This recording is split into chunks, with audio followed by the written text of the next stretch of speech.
This is Yankees baseball on My 9.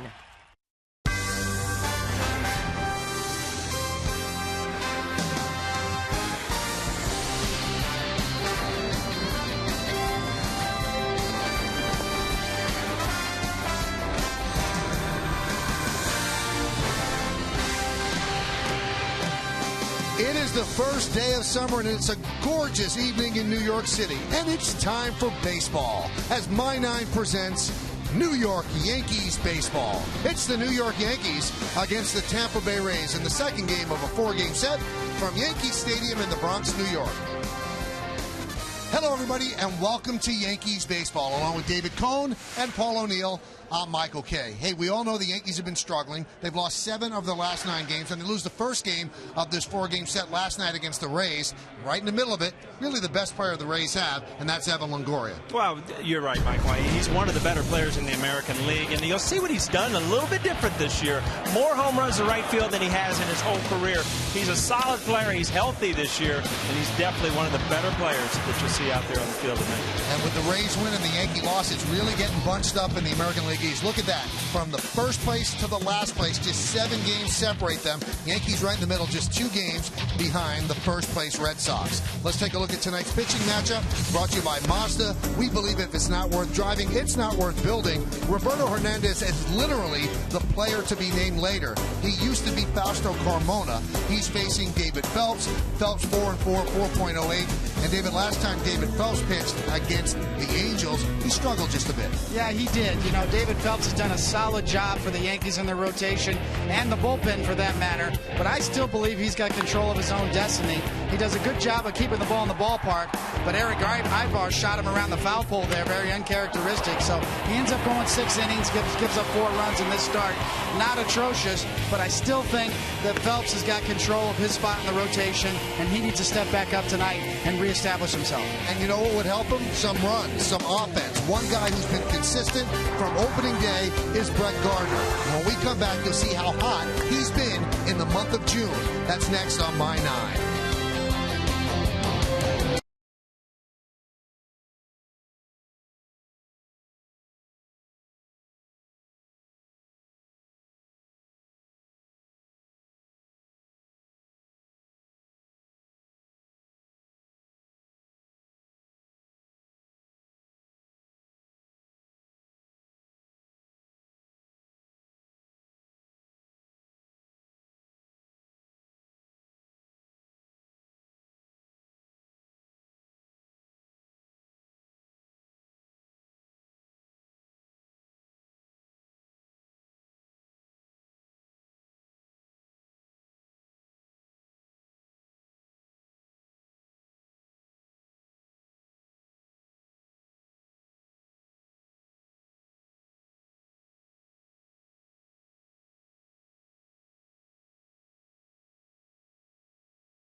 Of late, but not Brett Gardner. Look at what he's done in June in 18 games with 348 batting average. He has 7 doubles out of his 24 hits, scored 11 runs. He's stolen 2 bases and 2 chances, and look what he does against Hernandez.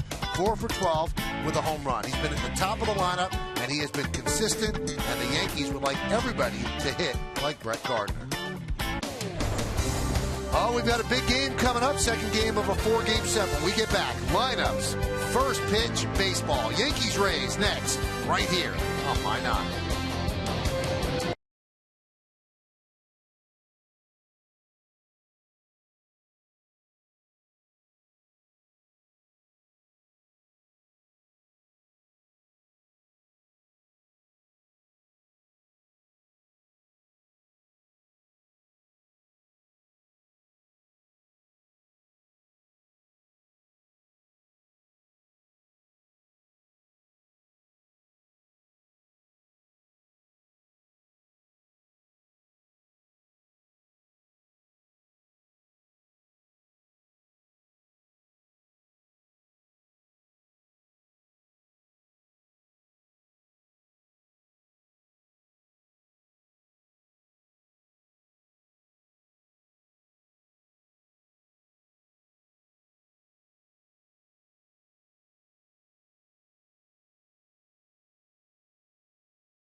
brought to you in part by the Dodge Dart. McDonald's. Visit McDonald's today for a premium roast coffee, any size, just $1. And by your Tri-Honda dealers. All right, so the Yankees have taken the field, and we're about ready for Game 2 of this 4-game set. Let's take a look at the Tampa Bay Rays starting lineup, brought to you by Toyota. See where Toyota takes you. Test drive one at your local Toyota dealer. Toyota, let's go places. Matt Joyce in left field will lead off, batting second and playing center field. Desmond Jennings. Ben Zobrist at second base will bat third. Cleaning up third baseman Evan Longoria. James Loney moves from 9th to 5th. He'll play first base. Will Myers, the rookie right fielder, will bat 6th. Batting 7th, DHing Luke Scott. Jose Molina back behind the plate. He DH'd last night. He'll bat 8th. And batting 9th and playing shortstop, Yunel Escobar had a 2-run home run into Monument Park last night. David Phelps in the middle of his warm-ups, looking to bounce back from his last outing. Overall, pretty decent year. 4.08 ERA, 65 strikeouts in 68 and a third innings. Let's take a look at the pitcher scouting report brought to you by Audi, Truth in Engineering. No round trips, so he's only allowed 1 home run in over 30 innings at home this season and none in the last 19. That's a good trend to have in this ballpark. And Missouri connection? Well, he's born in St. Louis, Missouri. He attended Hazelwood High School in Mizzou and became just the 10th Missouri-born pitcher to start a game for the Yankees, and the first since yours truly, Paulie, in 1995. That's right. It's actually Missouri, not Missouri. And lefty dominance. Well, you know, he's kind of got a little bit of a reverse split going on, but lefty batters are hitting just 218 this year compared to righties who are hitting 282. Michael, you know you're big time when you can put your own name in the scouting report. Cool. Huh? That is nice, very cool. Tony.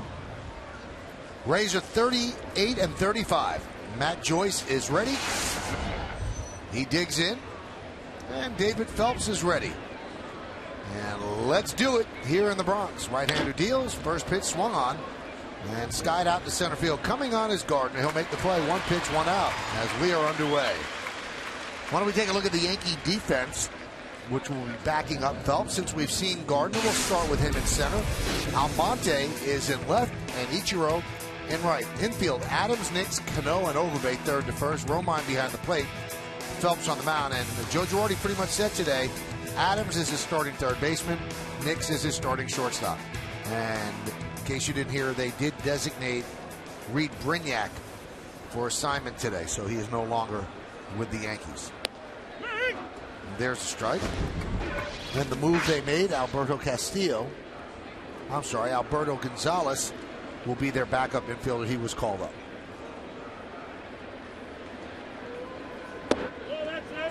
Count 1-1 to Jennings. And there is the move. Now Alberto's been here this year. He actually pitched in a game in a mop-up role and did okay.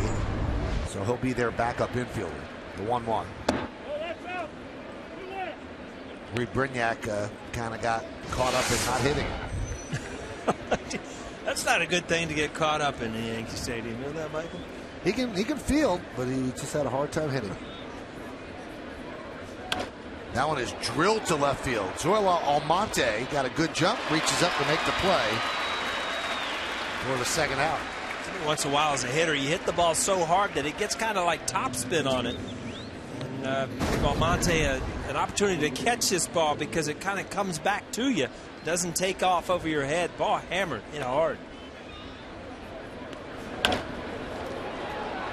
don't like that sound, do you, Tony? No. That'll give you a sore neck on the mound. Kind of snap your head around trying to track that ball. Here's Ben Zobrist.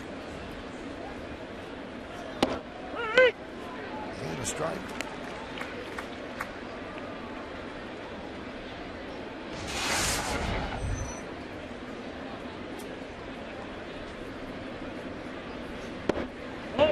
Saw Ben Zobrist last night. Did a real good job. Good approach against Andy Pettit. He's hitting his whole career. And obviously from the right side, he was driving the ball into right center field. A real closed stance from both sides of the plate.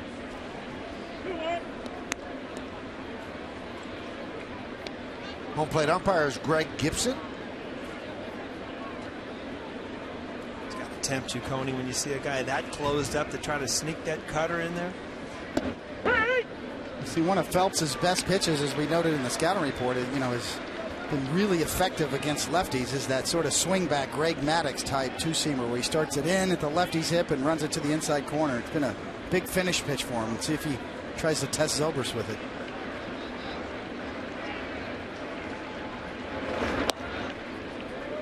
He's probably a little overthrown, didn't run it back, but it did make Zobrist realize that he will come in on you. And as a hitter, you always wonder, is this guy going to pitch me in and out, or is it everything away?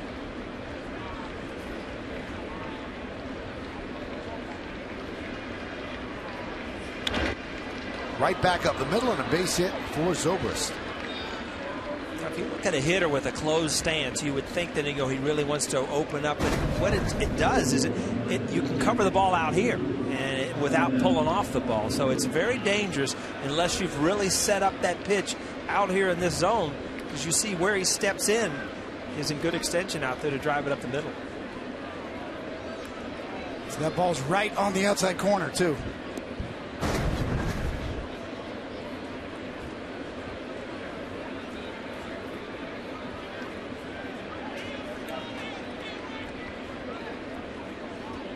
Here's Longoria with the 2 home runs yesterday. And the count 1-0.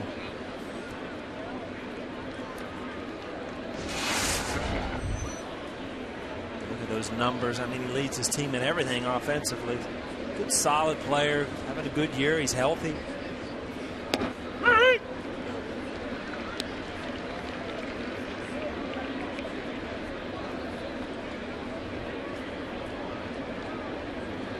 Pitchers, Coney, come into the first inning, would love to get through that lineup, just fastball, changeup, or just fastball. Grounded to third. Not the way it's going to be. David Adams fires to second, and that will do it.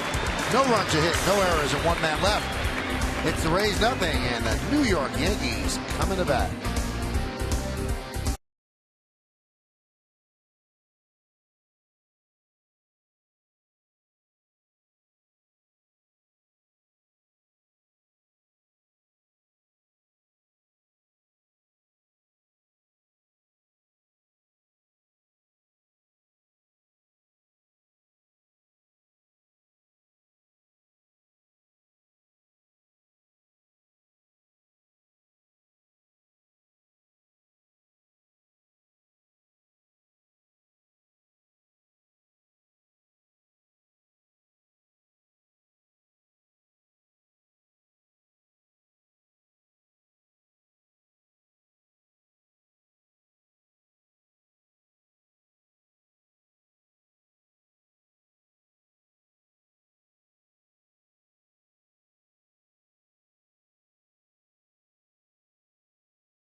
And the Yankees starting lineup is brought to you by the Hyundai 10 is Back sales event at your Hyundai dealer now through July 1st. Brett Gardner's in center field. He'll lead off, batting second, playing right field, Ichiro Suzuki. You'll see there 5 lefties in a row. Cano, Hafner, and then Overbay. And you've got Almonte, who's a switch hitter. Then, bottom of the order, shortstop Jason Nix, David Adams at third base, and Austin Romine will catch. Here's Roberto Hernandez finishing up his warm-ups. Kind of struggled on the year. See the ERA, 4-7 record. 65 strikeouts in 75 innings, though, is not too bad. And let's take a look at the pitcher scatter report brought to you by TD Bank, America's most convenient bank. And what happened in 2006 with the Indians? He went 19-8 with a 3.06 ERA. He looked like one of the best pitchers in the game, one of the best young pitchers, but in 6 seasons since, he's 37-58 with an over 5 ERA. And crank it up. We talked about his strikeouts. He's averaging 7.8 strikeouts per 9 innings. That's the highest rate of his career. And Yankee Blues, well, he's 1-6 with a 7.5 ERA in 12 appearances and 9 starts versus the Yankees in his career.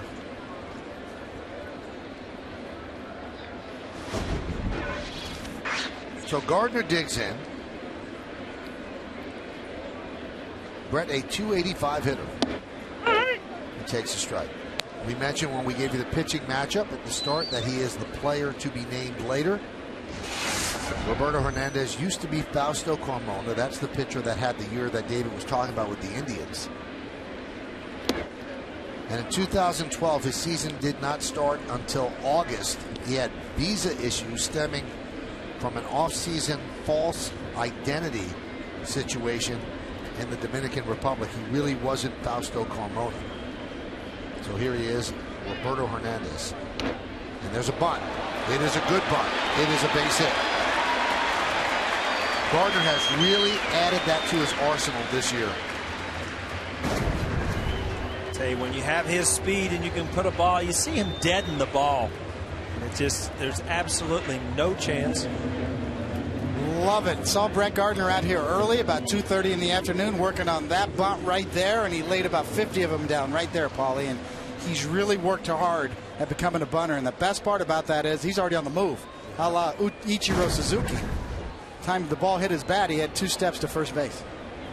Michael, you feeling a little bad that Coney was here at 2:30? Why was he here so early? Scouting, man, out here watching Gardner. Tweetcast. I had to do Tweetcast. I had a spot with MLB Network. I went on with Todd Callis in the Rays pregame show. I was here at 2:32, Paul. I guess you were on the golf course at that point. I wasn't. No, actually, I was probably getting ready to go ahead on the Deegan, and that's just a big question mark. Deegan was really bad today. You're telling me. Wow. You know, that driver was good today. We took some alternate routes. Friday traffic, baby. In the summertime, people are getting out. First day of the summer, officially today. You know, it's really weird you say that, Michael, because, you know, the solstice, which is the first day of the summer, it's the longest day of the year. And on the East Coast, you know, we're going to keep you updated. It'll get dark, what, 8:15, 8:30 maybe? Mm-hmm. Cincinnati, Ohio, literally is light till like 9:30, quarter to 10. Because it's so far east. You know what's bad about that? So far west. It really, really kills the awesome nightlife they have, I bet. You know what? Enough of that stuff. You got Mark Twain involved last time we were here. You play 36, right? Exactly. Tee off about 6 at night? Exactly. And still eat dinner in the daylight. The 0-2.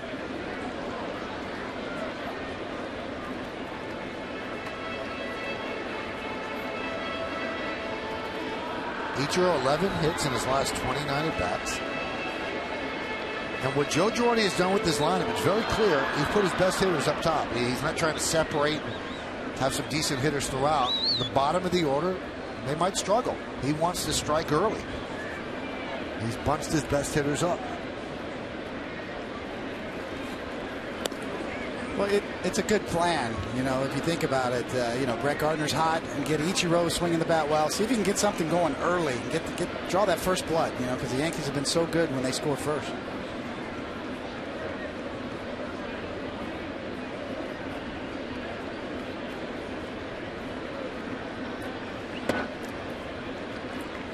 Tonight's closed captioning brought to you by Lexus. Here's to a life less routine, the Lexus RX. This is almost, when you looked at it and you were pitching with the Mets, it's almost the National League lineup. You know, you really grind to get through the first part of the lineup, and then it's almost like you can take a deep breath, make good pitches, and you'll get through the second half. 1-2. Molina, every one of them so good defensively. Talked about it last night. What a great job he did when he was here. I mean, these plays they're not easy. I mean, they look easy in slow motion. This happens so quick down there. I mean, he almost picks this ball like a shortstop. Yeah, you're not anticipating a fastball in the dirt there. Yeah. You know, usually breaking balls are off speed. You're prepared to block. Shows you how good Molina's hands are to be able to just almost pick that clean or keep it in front of him. I'll tell you one thing. They threw the aqua blue on the catcher's uniform, though, didn't they? Runner goes. There's a base hit to right field. Gardner will easily move to third. So the Yankees are set up, first and third, nobody out here in the first inning. There's a couple guys coming in. You knew we're going to give I'm going to call him Carmona. Sorry, Roberto Hernandez trouble, because you see that's an elevated two-seamer, and that's just these are two good contact hitters.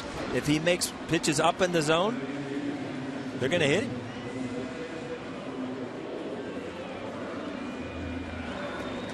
You ever run around the kitchen, Coney, before you take something out of the oven with the The oven mitt on. Gardner on going into third base with his oven mitt on. Baking cookies.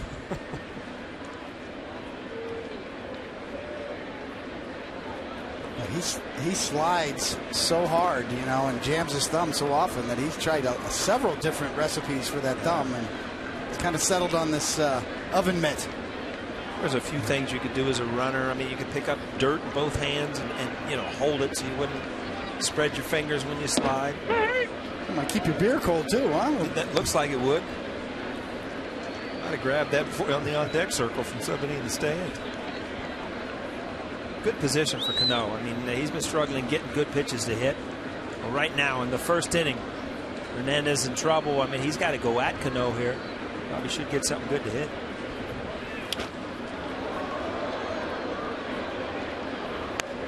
You know, the story that's hanging there like a breaking ball that you have to smash is that you wear an oven mitt, you take food out of the oven?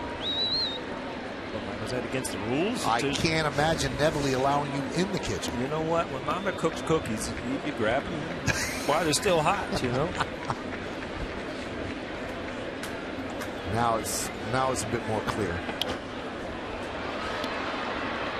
See Robbie really diving out. Pitch before had a decent pitch to hit, and you just see his balance is off a little bit. A little better swing there, but again, you're in a position as 0-2. Now you're kind of in that emergency mode to put it in play. A little sink on that ball, but Hernandez has been better at getting strikeouts this year, as Coney talked about. And Robbie just on that front side a little bit too quick. Ichiro goes, and there's a fly ball to center field. Tagging is Gardner. He will score. Ichiro now hustles back to first, and he makes it as the throw was wide. That was very strange. Ichiro kind of like reverse tag, but a sac fly for Cano, and the Yankees have a 1-0 lead. Coney, I mean, he got a pitch to hit. 0-2. See Ichiro kind of stuck back, not knowing what to do. But Hernandez, I mean, up 0-2 can really pick and try to make it. And he went in there, and that ball just ended up right over the middle of the plate. Good pitch to hit. And if you're in a hitter's count, I mean, you'll drive that ball out of the ballpark. But he's in a 2-strike count where he's just going to try to fly something to center field or left field to get that run in. 44th ribby for Cano. Had a sac fly in last night's game as well. Here is Travis Hafner, just 6 hits in his last 60 at bats. His average down to 216.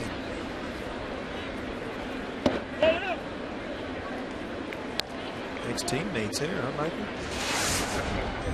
At the end? What was Hafner and Hernandez had to be ex-teammates. Oh, absolutely, yes.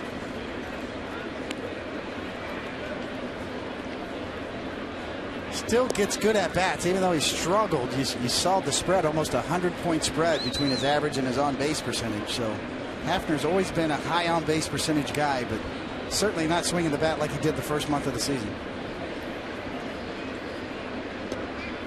Dave, if you knew somebody for 6 years and their name was Fausto, and all of a sudden he comes in and he's Roberto, would you still call him Fausto? Definitely, yes. I mean, clubhouse humor in the clubhouse, you would just get all over. I guess it depends on how sensitive he is to the situation, but the more sensitive you are, the more you get on him. Yeah. That's the way Major League clubhouses work.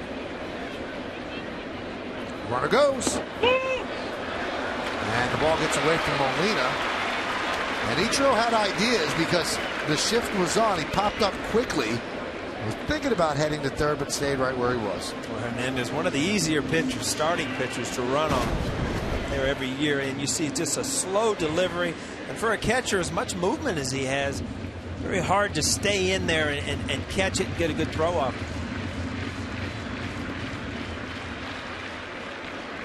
Pop up and round it, but you might want to hit it. There you go.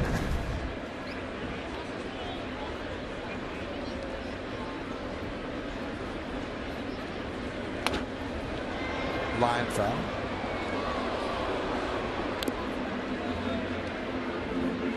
Roberto Hernandez. His real name, Roberto Heredia Hernandez. He's 32. That's 3 years older than originally claimed. So you get 3 birthday cakes in one day. He was arrested in the Dominican for using a false identity, and he was suspended 3 weeks by Major League Baseball for doing that.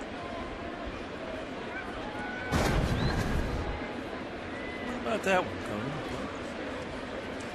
Cody? Well, you know, it's certainly something that's been done before, and some guys have gotten away with it. But when you think about the Dominican Republic and some of the extreme poverty down there, it's hard to, you know, it's easier to understand that some of these kids, you know, are getting advice from whomever or different sources down there, and you know, when you're in that kind of poverty, Paulie, you're pretty much, you know, I mean, you're susceptible to do anything. Pretty much explain why you do this. It's not to feel any better about yourself. I mean, it's these organizations, when they draft you, you know, they draft you as a 21-year-old kid instead of a 24 or 25-year-old kid. You know, your ceiling's so much higher because of your age. So you're right. It has happened in the past, and you know, you continue to fight these things. And what really has been the thing that made this so much of a situation that they've caught up to is with the increased security in airports. They're checking those things out, and a lot of guys had red flags come up. Runner goes from second. Grounded foul. Throw with a good jump, but Hafner obviously with 2 strikes, you can't take it. You got to swing away.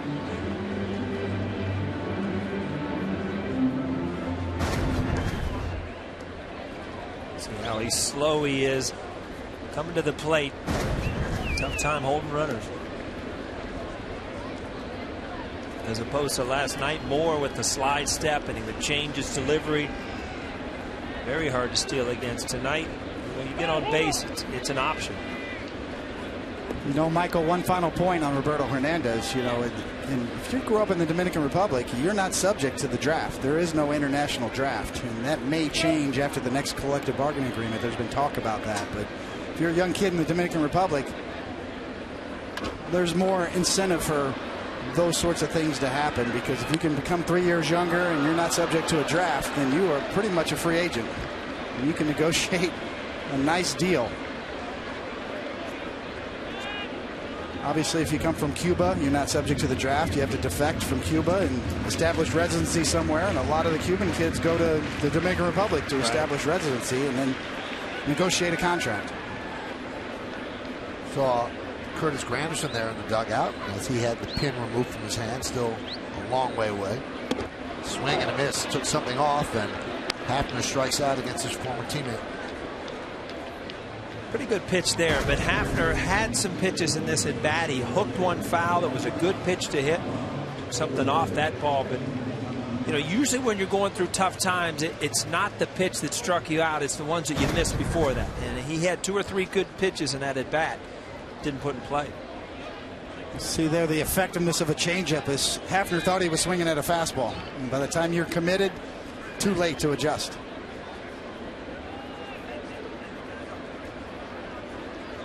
A lot of 4-seam guys, you know, you pick up the fastball, you can really tell the difference in the spin of the changeup, where, you know, a good 2-seam fastball and a good changeup have kind of the same spin, and it really fools you as a hitter because you pick up the spin and you don't tell the, you know, the difference in the speed.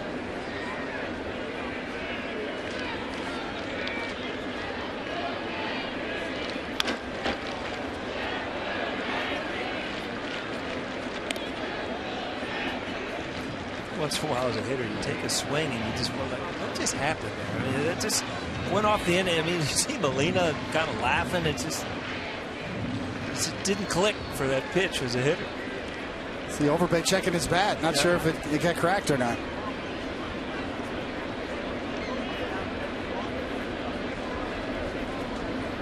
The 0-2. Lined sharply and grabbed in the air by Escobar for the final out. But the Yankees get a run on 2 hits and 1 man left. We played 1-0.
Chevy dealer at ChevyOffers.com. We go to the second on a beautiful Friday evening in New York City. James Loney will lead it off against David Phelps.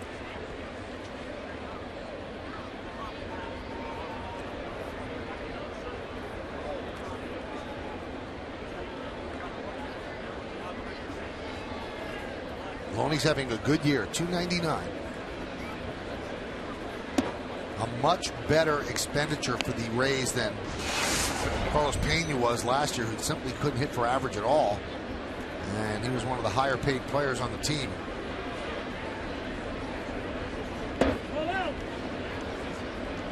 Difference in your attitude, Coney, when you look at that scoreboard and you're hitting 299, or if you look next time up after a hit, you're hitting 300, it just like pumps you up as a hitter.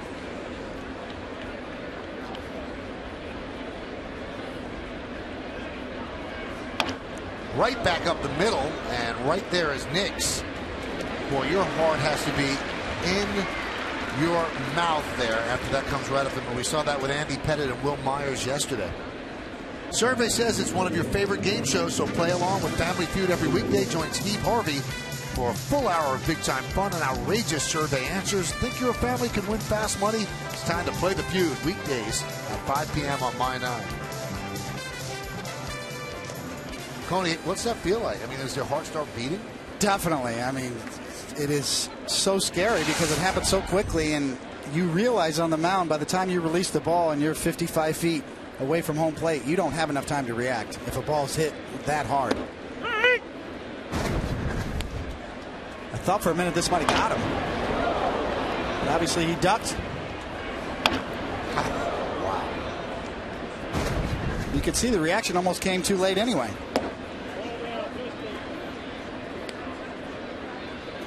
Phelps kind of falls off to the first base, where he's not facing the hitter. That ball hit right back. It's very hard to reach back that quick. You ever hit somebody with a comebacker? Mm-hmm. Opening night in the minor leagues, I hit Todd Worrell in the National League one time.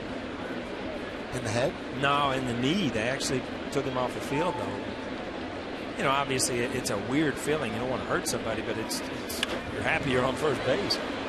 That is a foul ball. Mike Estabrook signals foul.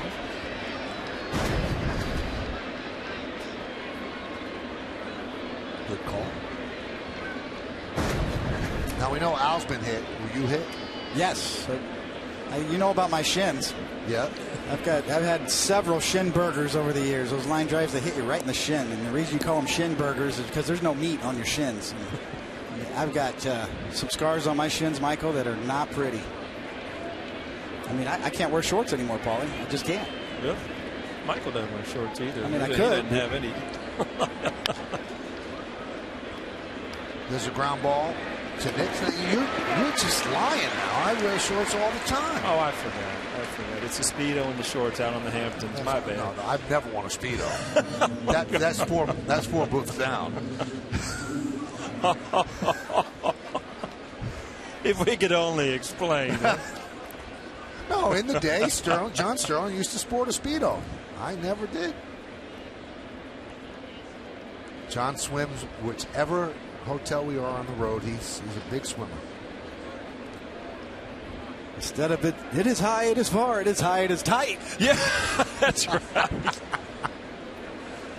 Here's Luke pretty Scott. good, Conan. Count 1-0.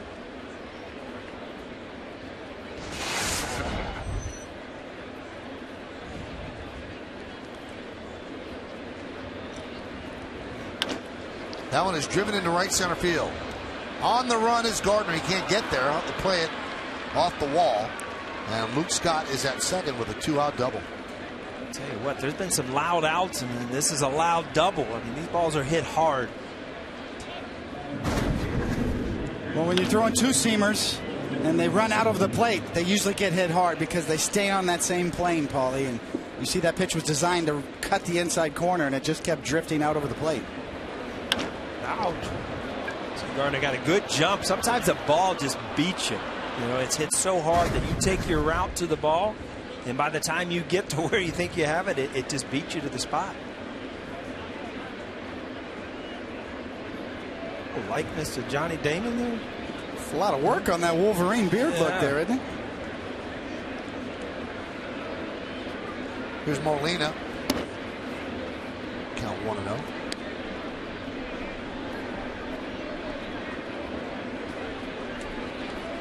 Looked like he dove for a ball on AstroTurf and lost part of that beard. Huh? Went chin first.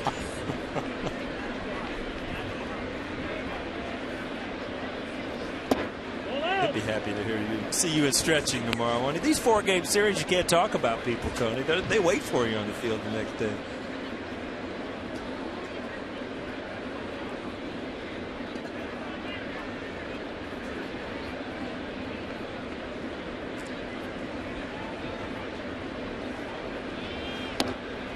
Count 3-0 to Molina.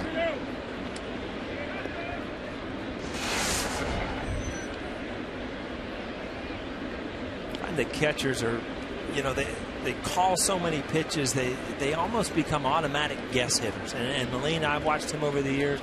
He guesses on certain pitches in certain situations.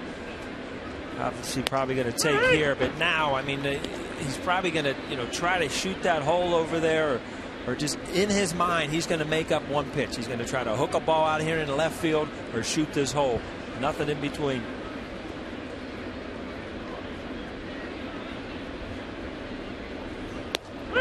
On your Yankee team, the word is that Tino was a dead guess hitter. Tino did. Not every pitch, but there were certain pitches that he would guess, and if he got that pitch, I remember the big year that he had, I think it was 98, where he hit 40-some home runs. It was like when he looked for a pitch, he got it, and it's not like he fouled it off. And, some guys can do that. Jorge Posada, a dead guess hitter. You'd see him take a fastball right down the middle. He wasn't looking for it. Foul back. New York Yankees baseball broadcast in Spanish. It's available by hitting the SAP button on your television. SAP is brought to you by Toyota. See where Toyota takes you. Test drive one at your local Toyota dealer. Toyota, let's go places. I was that kind of hitter, Paulie, in the National League. Is that right? You look for a fastball, you start your swing the minute you see the ball, not even released yet. Almost in the middle of his windup, I'd start my swing guessing fastball. And that's what guessing does, right? You cheat and you start your swing early. That's what cheating is you're guessing fastball, you're looking for it, and you're going to open up and start your swing a little sooner and commit and hope you get what you're looking for.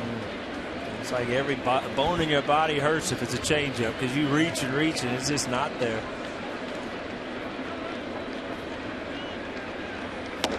Strike 3, Molina. Down looking. He guessed that was going to be called a ball. No runs are hit. 1 man left. We go to the bottom of the second.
DNA with Dodge Passion and Design.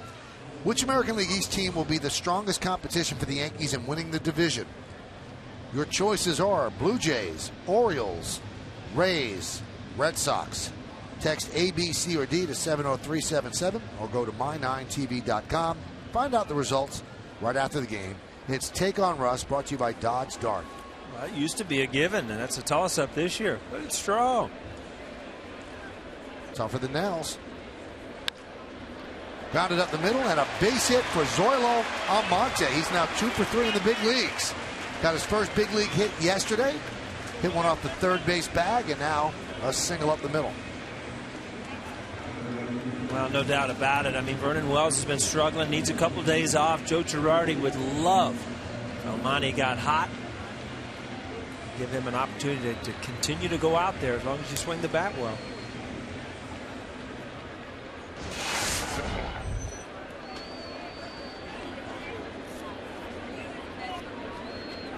Almonte became the 6th Yankee to make his major league debut this year. That's the most they've had since 2007. A lot of injuries will do that. Here's Jason Nix. Girardi anointed him the everyday shortstop. He's playing shortstop every day, no matter who the pitcher is. And he's really done a nice job as the Yankees wait for Derek Jeter to get back.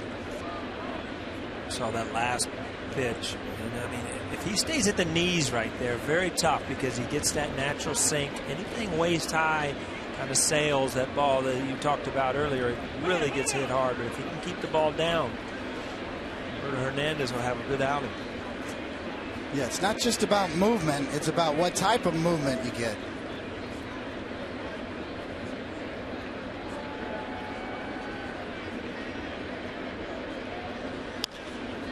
Lined right at Longoria. And they get the double play.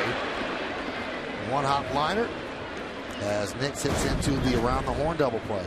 Well, that's the one thing sinker ball pitchers have in defense: the base hits, the cheap ground balls, a lot of double plays.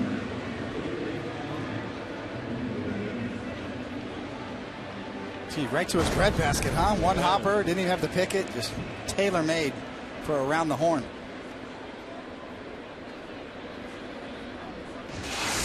There's David Adams. He has been struggling. His average down to 200, but he's going to play third base every day as he takes a strike. With Youkilis having surgery on the back yesterday, best case scenario, best case, he gets back the third week of September. So Adams will man the position until or if Alex Rodriguez gets back from rehabbing his hip injury. Hernandez tonight's been sinker changeup. I remember him being hard sinker, kind of slider. It seems like he's using that changeup a lot more than he used to in Cleveland. Adams grounds out to Zobrist, and that'll do it. No runs to hit, no errors. Nobody left on base. We've played 2 at the stadium. David Phelps has a 1-0 lead here on My 9.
duke it out in the third game of this 4-game set. Coverage starts at noon with outing batting practice today and the Tri-State Ford pregame only on Yes.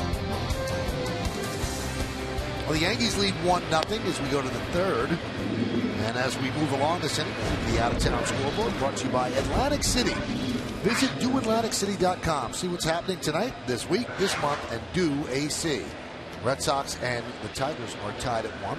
Red Sox changed their closer today. It's going to be Koji Uehara. He'll close games. And speaking of closers, the Tigers again have released Jose Valverde. Can't say they didn't try. They did try. And they called up Al Albuquerque to take his place in the bullpen. Escobar lines one to left field. And Almonte will play it on a hop, so a leadoff single for the Rays shortstop.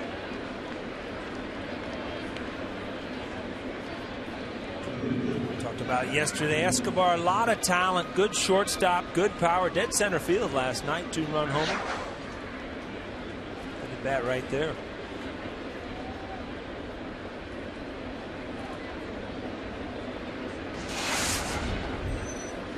Back to the top of the order, and Matt Joyce swung at the first pitch and put a sinking liner to center that Gardner made the play on. Kind of sticks out at you right there. 14 home runs, came in last night, hit a rocket off Boone Logan.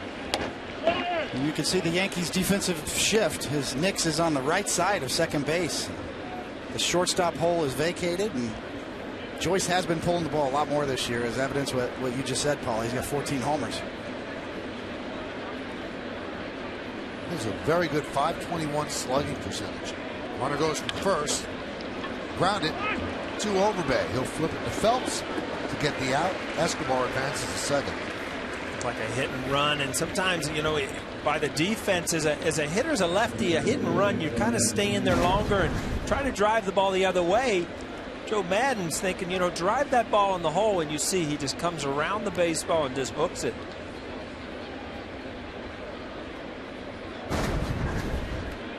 Good try as a manager just to, you know, get in a guy's head. You see that shift, put the guy in motion, try to slap that ball the other way. You're first and third, but still, he's just in that pull mode where you get around the ball and you can't take it the other way. Oh.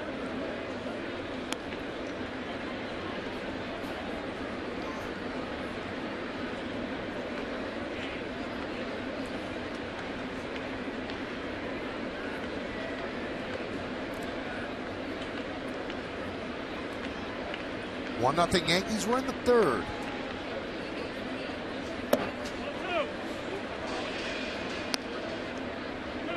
Want to send out congratulatory wishes to my nephew, Dylan LeBeau, my godson as well, and the entire graduating class of Scarsdale High School.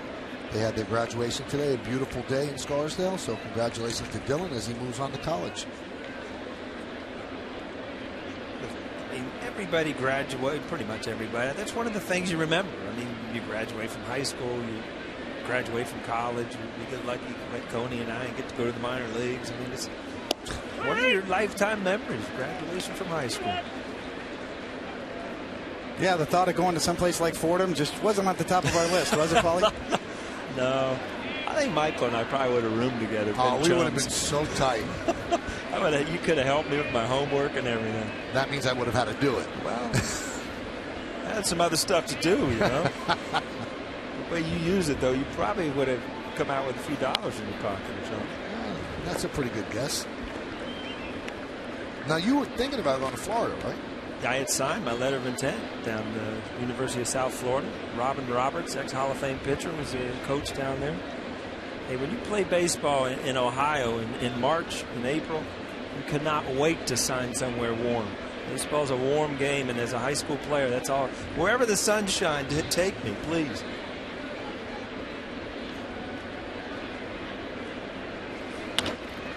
Grounded to second. Cano for the second out as Escobar moves to third. Did you have offers, Coney? You know, I did. I actually signed to go to the University of Missouri, so I was going to go there, and I was going to try to walk on the football team as a punter, quarterback, too, and try to play both baseball and football. And the call came, the draft came, and I knew what I wanted to do. No. You basically were going to go to school to play baseball. It wasn't the other way around. 2 weeks after I graduated high school, Michael, I was in Florida in rookie ball. Here's Ben Zobrist. And people don't know this. Coney's fallback plan was to be a writer, a journalist, right? The University of Missouri has a great journalism school, one of the best in the country. It's all making sense now. With Coney's, you know, he manages words well, kind of like you, Michael. Now I see why. I want to be a writer. Nice diving stop there by Cano, but he can't stop the base hit, so Zobrist picks up a ribby as Escobar scores, and it's a 1-1 game. Those are the ones that frustrate you, Coney. You make a pretty good pitch, you know, ground ball, it just finds a hole. Robbie gives it to Never. You see it comes off the heel of his glove. Lands hard there, too. He did land hard, and it got a little hop, a little high hop.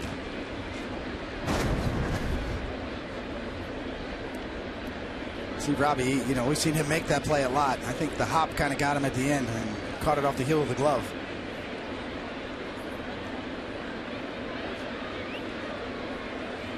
It's funny, when you all-out dive for a ball, you kind of slide, you know, because you're out reaching, stretched, and when the ball comes back and you almost overrun the ball, you kind of pull back and you land so much. You know, it's a more violent fall, and you saw that there. He kind of stuck when he landed. Pitch outside to Longoria. Let's take a look at the league leaders brought to you by Jaguar. See the new model year lineup at JaguarUSA.com. Evan Longoria at 562. He is fourth in the American League in slugging, but look at Chris Davis. He's leading Cabrera by 90 points.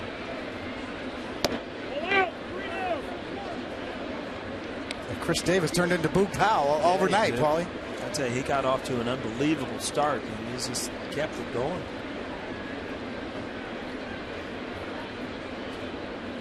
Straw could hit him. Wow, yeah, that's a guy right there you wanted to watch take BP about 5 o'clock. Probably the best I've ever seen, because they were just... Runner goes, throw to second, not in time. A lot of people hit home runs, but Straw would hit those high home runs. It just, they went forever. Yeah, when the Yankees first signed him and brought him back, it was in Detroit at the old Tiger Stadium. Yeah.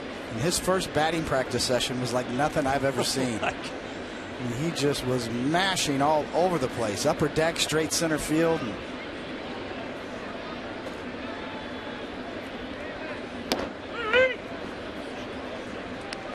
I've said it before. These are the tough at bats. 2 outs.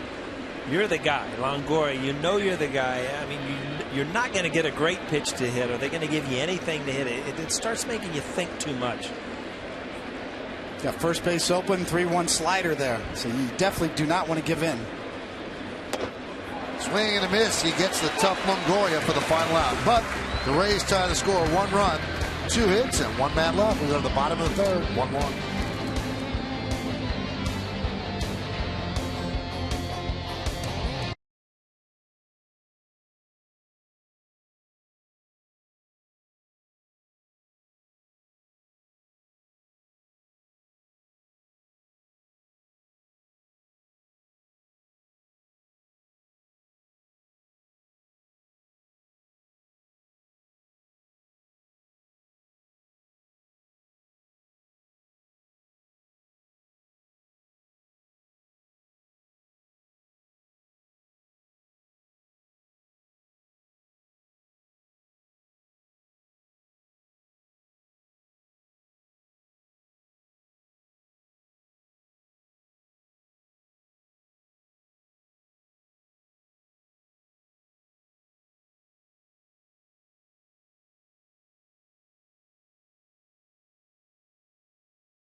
TBA.com. Features include all 24 Home Run Derby competitors from 2010 to 2012, an arcade mode that brings high-impact thrills, and a derby mode that recreates the Home Run Derby tournament.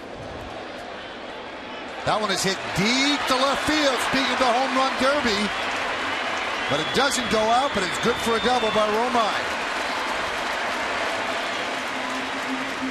Home Run Derby mobile game available on iPhone and iPad. Download MLB.com's Home Run Derby game for free today. So Romine, who has really struggled with the bat, gets a double, open up the third. Another ball that Roberto Hernandez got up in the zone, and you talk about getting hit hard. Ball hit like a rocket. Romine, you know, if you're the manager in your organization, you look at his body language and you look at, are his bats getting better, or is he just going to struggle? And I think they're getting better. I think that, you know, he's got a better plan. He's getting better swings. You can't stand to look up the scoreboard and look at the numbers now, but by the end of the year, I think he's going to be a lot better. Another bunt by Gardner, and he fouls it off.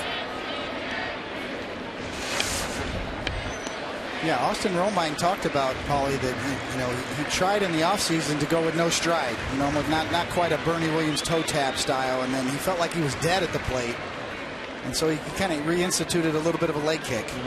And he says he's starting to feel a lot better, kind of getting back to feeling like he's got some life in his hands again.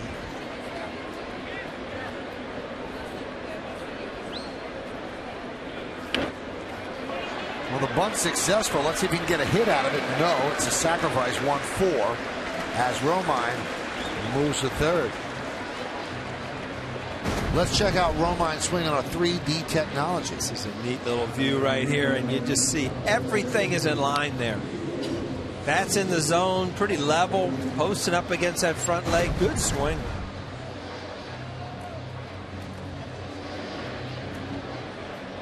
The home model of that for Christmas this year, Michael, from Yes? I think Send so, them yes. out, yeah. The home game.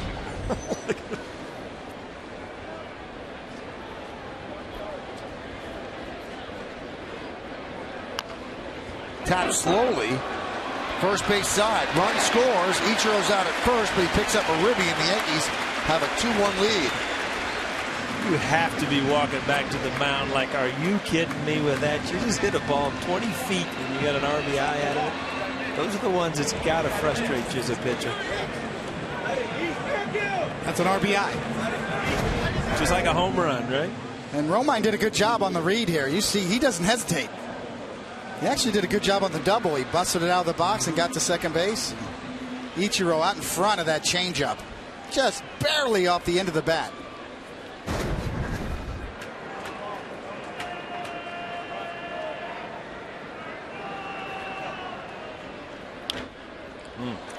I'll tell you can just see that Robbie's a little off because a good pitch to hit. You see Ichiro, not much left on the end of that bat, Coney. Just nubbed it. That is the definition of a nubber right there. Gets his 15th ribby.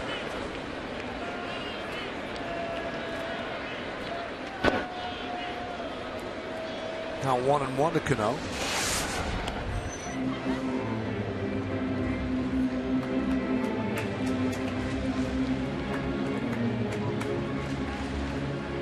Robbie is so graceful when everything goes well. It just looks like it's so easy for him to hit. And you see he's kind of getting on his front side too quick, so everything looks just is not as smooth to him. And you've seen he's had some good pitches to hit tonight. Kind of fouled a couple off the other way, missed that pitch. It's just, even the greatest hitters go through times where, you know, you're not swinging the bat like you want to. And I truly believe that in Robbie Cano's case, other than possibly Cabrera in Detroit, when he swings it strikes, and he can control that strike zone, he's one of the better hitters in the American League.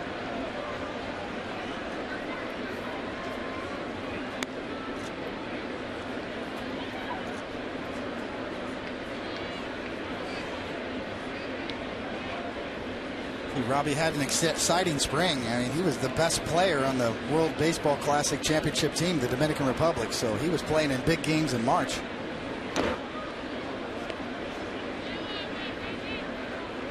Of course, Tony Pena, the Yankees bench coach, was the manager of that squad, and that was a good team, Paulie. They played well. They were tough to beat, and he did an outstanding job managing that team. I wouldn't be surprised to see Tony Pena get another shot at the big league job.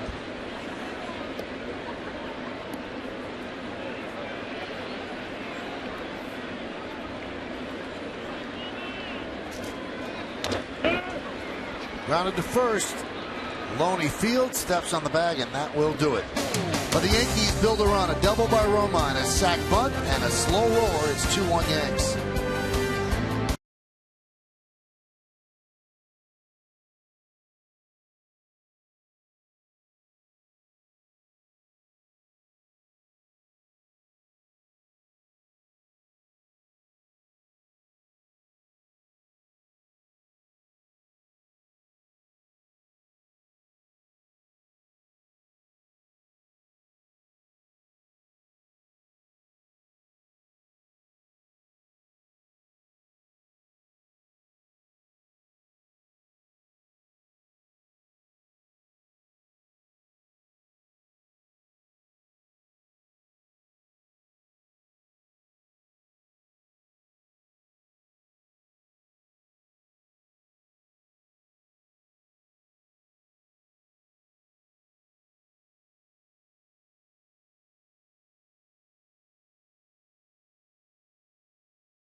Your Tri-State Ford dealers. Roberto Hernandez, known as Fausto Carmona, finished fourth in the 2007 American League Cy Young voting.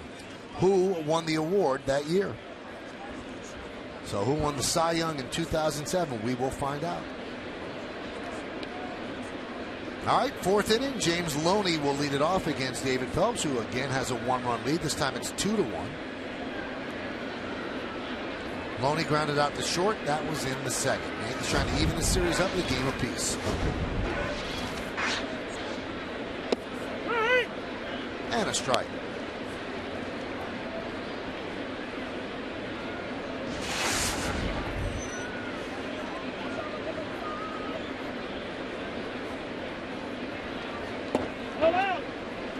Count 1-1. Loney, a .358 hitter on the road, .240 at home at the Trop.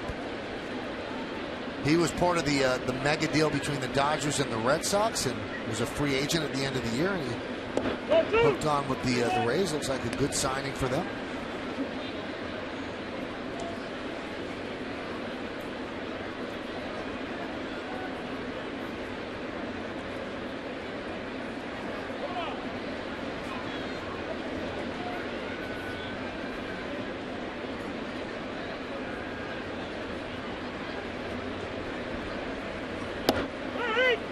Two and two.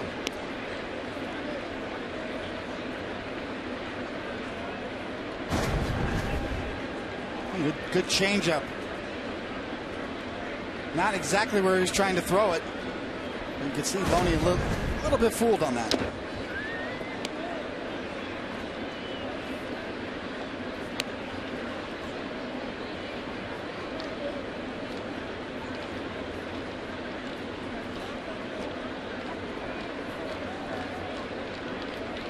See what Phelps does. I mean, he's not going to dominate you with your fastball. He's not going to. He's got 3 pitches. He's got to use everything. He's got to keep people off balance.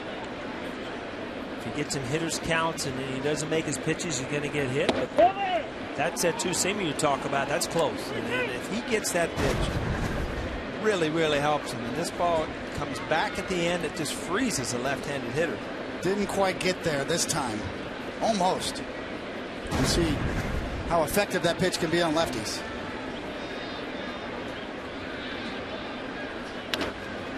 Grounded.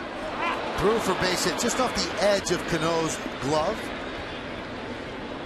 So a leadoff single for James Loney. Time for This Day in Yankee History, brought to you by Infinity, luxury cars that deliver inspired performance. We'll go back to 1939, and the Yankees announced Lou Gehrig's retirement from baseball due to ALS. And he passed away 2 years after that.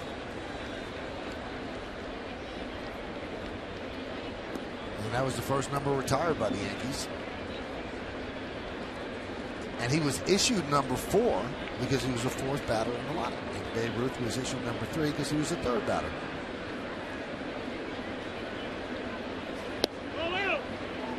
Outside to Myers. Were the Yankees the first team to retire numbers? I believe so, yes. Babe Ruth second?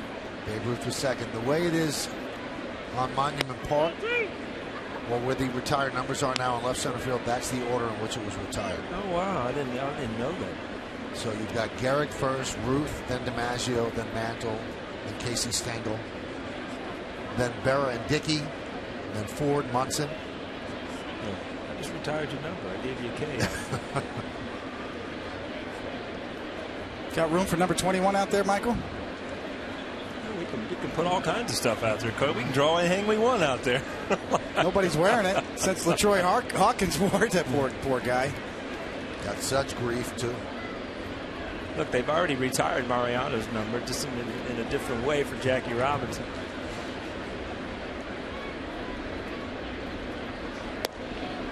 Count 3-0 to Myers. You see Phelps. He goes to that slider, and fastball counts 2-0, 3-1. You got to throw it for a strike when you're pitching backwards. It's a good thing to be able to do it, but you got to get your breaking ball in the strike zone. Turned him loose on 3-0, and he swings and misses. And on the other end, if you're going to swing 3-0, you better get a good ball to hit, as this is ball 4, up and out of the zone. But what a swing, though. Got his money's worth, no doubt about that. I mean, these are things that Joe Maddon's going to learn about a young hitter. I mean, does he have command of the strike zone in situations like 3-0? And the answer was no at that point. But you can tell, everybody, you can just see his bat speed. I mean, it's quick. He gets through the zone quick. And that means he's going to have power. That means he's going to hit balls hard. That line drive he hit back at Andy Pettitte last night.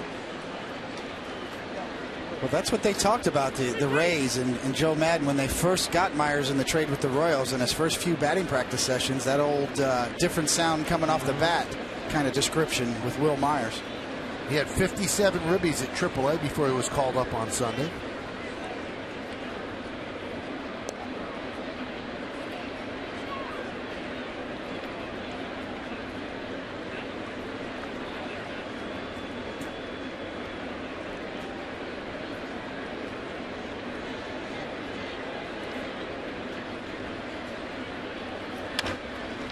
Giving out to right field. Ichiro makes the play.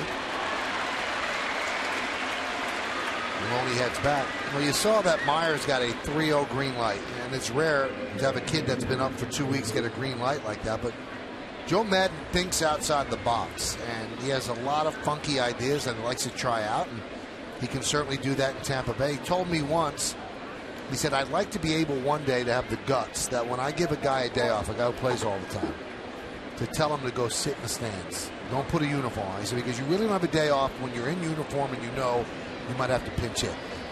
He said, I'd rather play with 24 people and let the guy get a different perspective of the game by sitting in the stands. But he told me that about 4 years ago, and he's never done it. It's an interesting idea, and believe me, if I was still playing, it'd be kind of fun. Because you're right, Michael. When you have a day off, and all of a sudden, if it's not a blowout, you start getting loose in the 7th inning. You might pinch hit, you might do this, and then a lot of things can happen. And you're right, it's still kind of burning.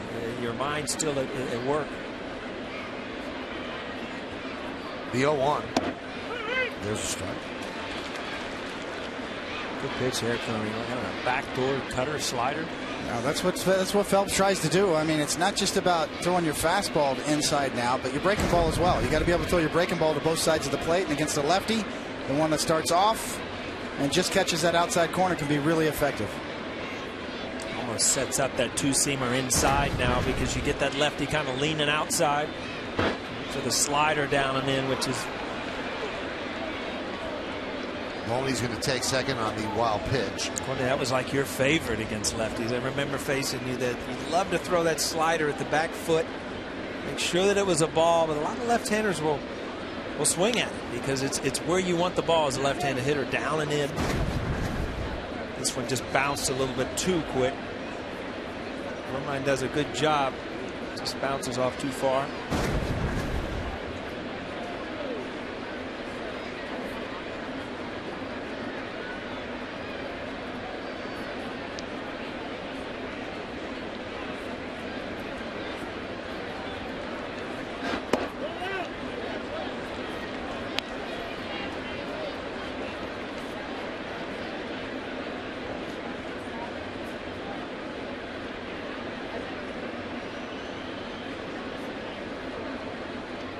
This will be the 65th pitch coming from Phelps here in the top of the fourth. You know, it's so easy now to look at pitch counts and stuff. And Coney, do you remember even thinking about that when you're on the mound? That one gets past Cano into right field. They're waving Loney home. Here's the throw. It's a little wide of home plate, so scoring is Loney. Luke Scott with an RBI single, and it's a 2-2 game. Very rarely do you see 3 balls get by Cano by just that much, but that's what we've seen tonight. I was going to say a couple strange things happened on this play. First of all, the ball gets through. You're so used to seeing Robbie catch that ball. And second of all, you're running on Ichiro, and a good throw has easy play at the plate. See this wide, and that ball's at the plate. It's an easy play, but you know, as a third base, Tom Foley, he's going to say, what the heck? We'll see what happens. Yeah, normally very accurate is Ichiro from right. It's a legendary arm. Sometimes he, you know, I guess, Paulie, you were a lefty out there, but he was moving to his right to get it and had to stop and plant. And if you get your alignment a little bit off, you can pull that ball up the line. I'll tell you what, the years of, you know, you're throwing the ball well. Sometimes, you know, you come in, you don't even assume that they're going to run on you. And sometimes it catches you by surprise when people do run on it. Especially in Yankee Stadium where you're able to play shallow as a right fielder.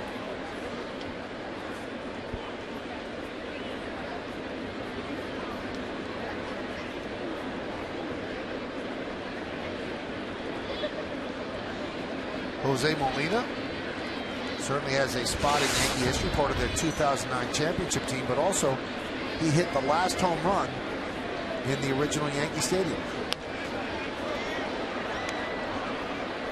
See Phelps kind of look away, knowing that he made a mistake there. There's a breaking ball that hit the middle of the plate. Molina just didn't square it up. Well, he's battling his control a little bit, as you can see, and that one was right there, and Molina knows it. Romine setting up outside and had to reach right down the middle if it would have got to him. So 39 strikes, 28 balls from Phelps so far on the ratio.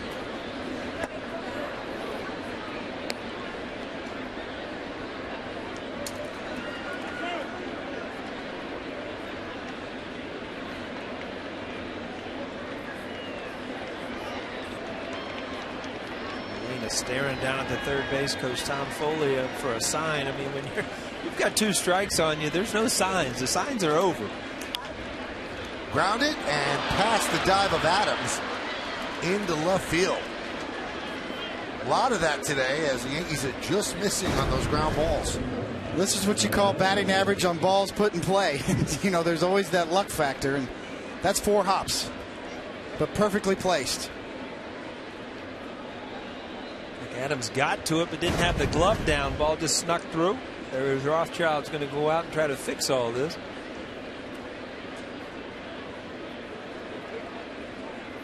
This copyrighted telecast is presented by authority of the New York Yankees. It may not be reproduced or retransmitted in any form, and the accounts and descriptions of this game may not be disseminated without the express written consent of the New York Yankees.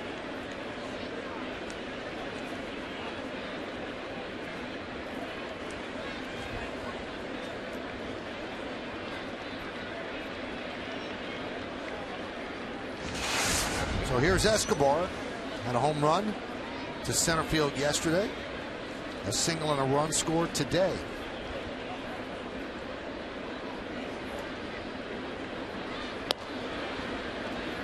Count 1-0. 2-2 game, top of the fourth.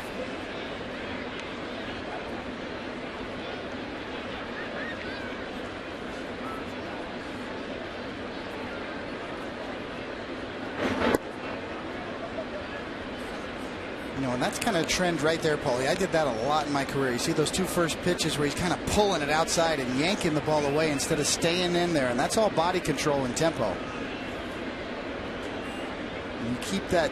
I used to keep my left hip in there. A lot of people talk about don't let your shoulder fly open, but when you're flying just a little bit and you start hanging onto that ball and jerking it outside, you know, that's when your alignment's off. That's when your timing's off a little bit. What as a hitter, you're on the on-deck circle and you see a pitcher just start to struggle a little bit, and you know, you just know that, you know, it's a good night to dig in there. You're going to get something. So they get hitters counts. These are the counts that Phelps has been his best at throwing that slider. And back to it, just missed. See, a lot of times, you know, we talk about where the pitcher pitches on the rubber. If he's on the third base side all the way over like Phelps is, or are you on the first base side? So you see Joyce on deck, very close, getting a good look. But with Phelps on the third base side, as you see, all the way over, to get to the outside corner, you gotta really hang in there.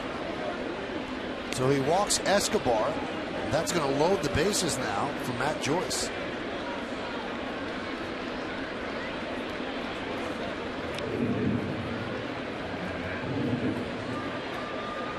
So an early big moment in this game. So a lot of times in my career, Paulie, I'd make switches in the middle of the game. When I started doing what Phelps was doing, which I did a lot, you know, I'd move over to the first base side of the rubber, and that would alleviate that hard angle or that sort of yanking, pulling your fastball off the plate and your slider. You see he's way over here on the third base side. A quick adjustment would be to come right over here to this side of the rubber. Well, what's happening here, even if he gets out of this jam, he's building his pitch count up to a situation where he really is not going to be in this game this long. So I believe he's at 76 right now with the bases loaded, one out. No one up in the bullpen just yet. And just to clarify that a little further, Michael, you know, generally speaking, right-handed pitchers that pitch from the third base side of the rubber are power guys, more four-seam, down and up, and slider or curveball guys. Guys who throw two-seamers more, right-handed pitchers, sometimes benefit from the first base side of the rubber more, because that allows you to pitch inside the lefties and gives your margin for error for your two-seamer to run away from lefties. It's all about angles, the type of angles you're trying to get, and when you're pitching on the third base side of the rubber, you're trying to create that angle against a right-handed batter that you can start your breaking ball at him and get him to buckle and break it over. Fly ball shallow left. Almonte coming on. He makes the catch. Runner tags, but just bluffs as the throw comes into Romine. There's a big out, Tony. I mean, you've got bases loaded, one out, and all of a sudden bases loaded, two outs. You've got to go back to that mound knowing that you can escape a big inning by getting a big out here. Monty is a young player. I mean, you just love this. You know he's not going to go, but you almost just want to heave one.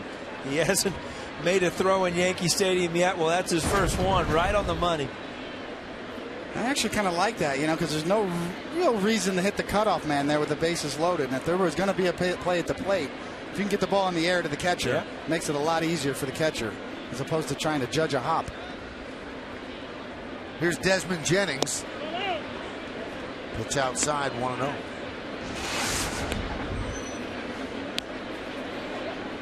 Tony, you could have helped me out a lot. I didn't know all this stuff about that. I wouldn't have known what was coming, where they're standing on the mound. Golly, all those years I was making outs, you could have helped me out a little bit. Generally, if you're a two-seam guy, a right-handed pitcher, I'd like to see him on the first base side of the rubber. So I think that gives him more margin for error for his ball to move, instead of what you're seeing, jerking these pitches outside. Fly ball center field. Gardner's back, and he works out of further trouble. Big job there by David Phelps. The Rays do tie the score, but they leave the bases loaded. We go to the bottom of the fourth.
Every weeknight, tune in for the most outrageous entertainment news on Dish Nation.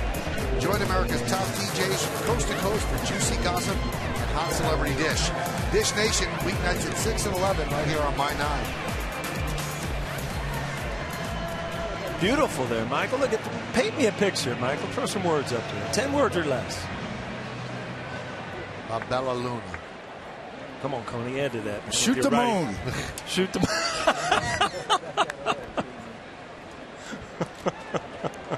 Got the moon reflection off the bullpen. Everything's working here at the stadium. It's a 2-2 game as we go to the bottom of the fourth. And Travis Hafner will lead off against Roberto Hernandez. And there's a strike. We talked about Hafner's last at bat where he had a few pitches to hit. And this is what happens when you go through these things. Every single time up, you've got to look for that pitch and put it in play. If you were in this kind of slump, though, where he's like 6 for 61, you got a free hit. Wouldn't you think about it? Oh, absolutely. But, it's become such a mental thing, hitting. You want to drive the ball. You want to have a good at bat. I'll tell you what, Hernandez, you see that he's just running the ball away. It's an easy way to hit a 16 hopper over to the left side for a base hit. For double. You going for 2 on that? I think so. Yeah, with your wheels? Yeah.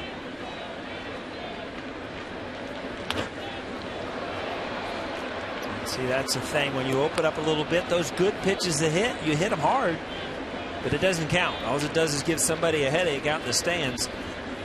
Well, he's been getting a steady diet of changeups from Hernandez, and at some point, Paulie, do you go look for it in that bat? Well, I think once you've seen it a couple times, I mean, you pick it up better. Grounded up the middle, and he defeats the shift for a base hit. All right, let's check out the answer to the Ford trivia question. We told you that Roberto Hernandez, who was then known as Fausto Carmona, finished 4th in the 07 AL Cy Young voting. Who won the award in 07? And the answer is C.C. Sabathia, his teammate. And that was a team that almost went to the World Series. They're up 3 games to 1 over the Red Sox, but could not close it out.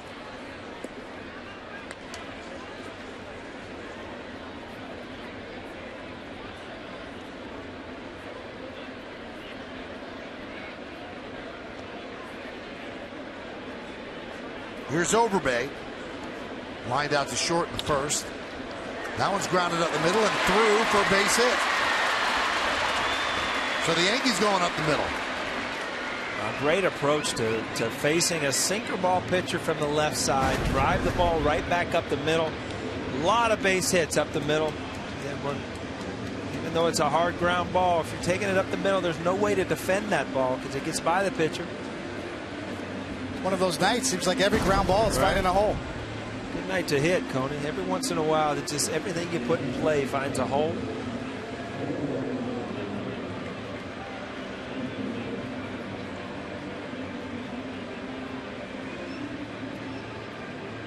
The tailed conference on the mound, and Molina's still out there as Greg Gibson has to bring it up.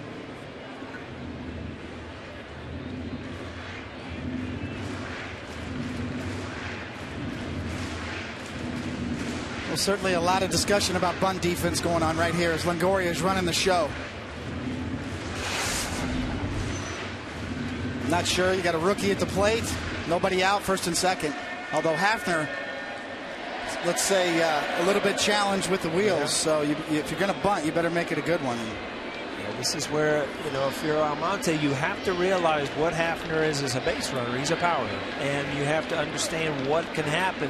You have to pick up Escobar. If he doesn't move, you can bunt the ball easily. If he's breaking, you've got to pull that back and slap the ball somewhere.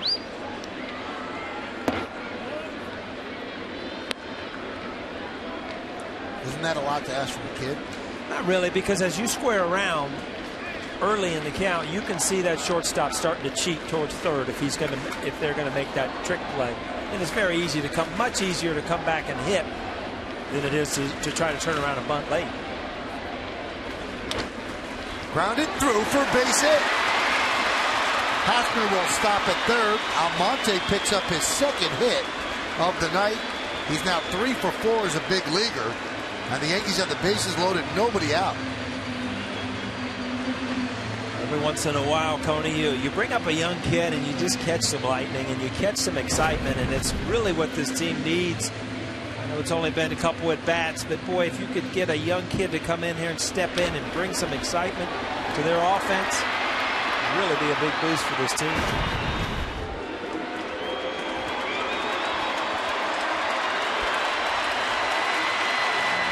Jim Hickey trying to settle down Hernandez.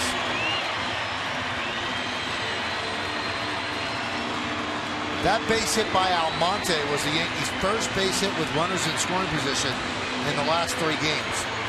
Unfortunately for the Yankees, it didn't get the run home, but the bases are loaded.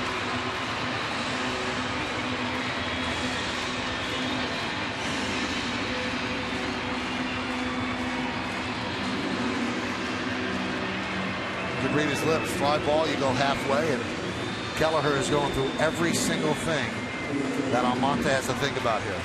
Nothing left to chance. A good baseball coach right there. Mick Kelleher, been around a long time. It was good. Great batting practice. I used to take Mick on the backfields in spring training and hit for hours.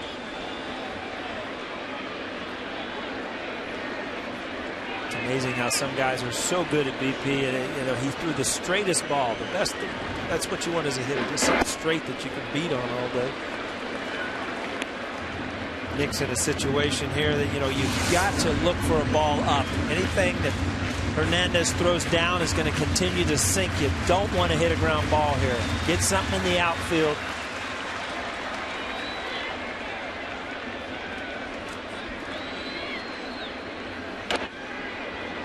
One and one to Knicks. Tony, I guess if you're a sinker baller and you're going to miss up and in where you're rolling it into all the hands, not a bad place. Well, it's sort of the same point I was making with Phelps in the last inning, and if you'll notice that Hernandez is on the first base side of the rubber, and that allows all that two-seam movement, more margin to work for you. So you see he's all the way on the first base side.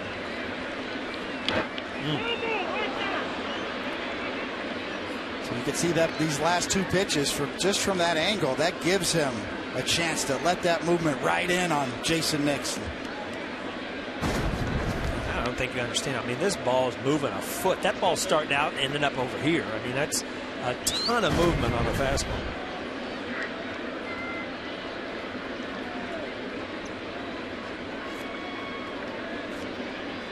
You don't think it's too much, but you know, the difference between that side of the rubber and the other side is the margin you can have. As you see Phelps pitches from over here. Here's Phelps's hole. And you can see all that room creates all that room at home plate for movement to take place with the two-seamer. Grounded foul off the foot all the way to Longoria. I'll tell you one thing, as a hitter, you know, you're always taught never to panic. You know, the pitcher's who's in trouble in these situations. But if you look at those last 3 pitches, it's hard not to. Those are nasty pitches. You know, mid-90s, low 90s with a ton of movement in on your hands.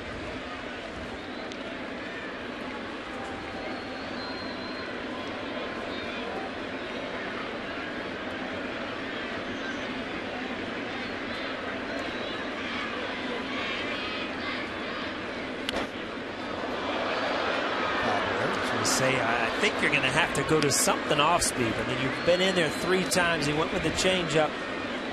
That's hard to do. I mean, he fouled. Watch where he fouls. This is over the dugout. That's a changeup, so he's way out in front of this. And to hit it this hard, this far foul, pretty hard to do. I mean, he hooked that almost directly over the dugout. We don't see too many foul balls go up over there. Who used to do? Matt Noakes used to do that. Right off the bench. He could hook one over our dugout. Noakesy, Michael? Sure.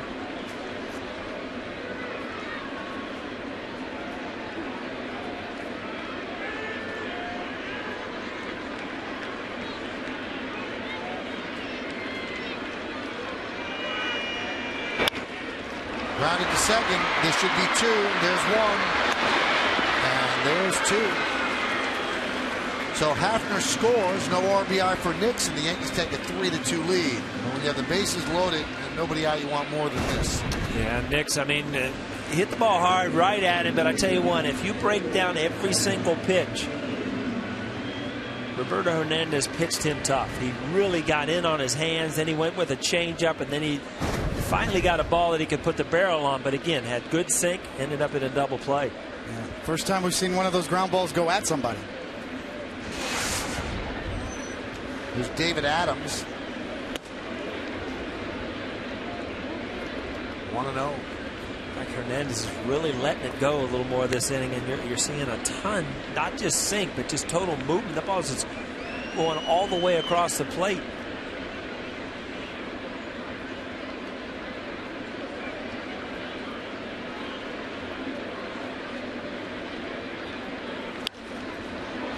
Line foul. Again, I mean, if you didn't see the miles per hour, you would see the same movement from his fastball and that changeup. And that's why it's so tough as a hitter to pick it up, because it has the same spin. It's just 8 to 10 miles an hour slower.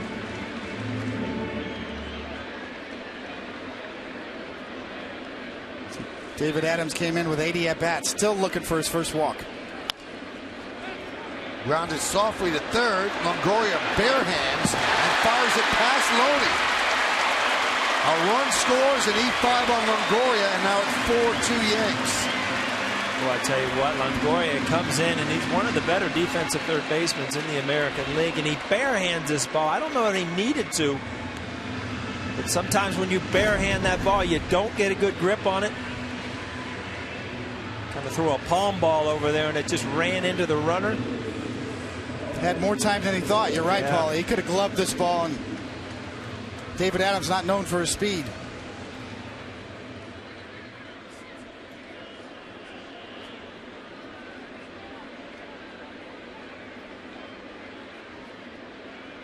Almost looks like Loney whiffed on that. Yeah, sometimes as a first baseman, you start to lean one way or the other, and you get caught. And the movement of the ball kind of fools you, because you don't wait to see where the ball's going. And up the line, too, into the runner. Talk about hearing footsteps. Mm-hmm.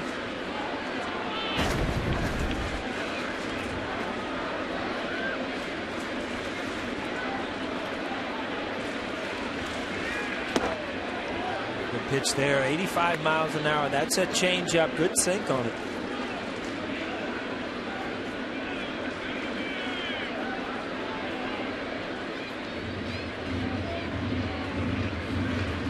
Yankees now have 8 hits Still here in the bottom of the fourth.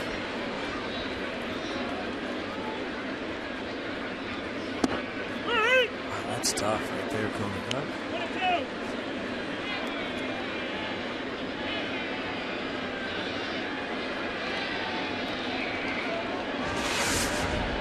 Look at his stuff, and then you take away that 1 year. And was that a blip on the screen? Well, he has not been successful win-loss record-wise, other than that one big year. Grounded sharply to short, Escobar to Zobrist, and that will do it. Yankees get 2 runs, 3 hits, 1 error, and 1 man left. Let's go to the 5th. Yankees up by 2.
'27 World Championships with the 67th Old Timers Day presented by Ernst & Young.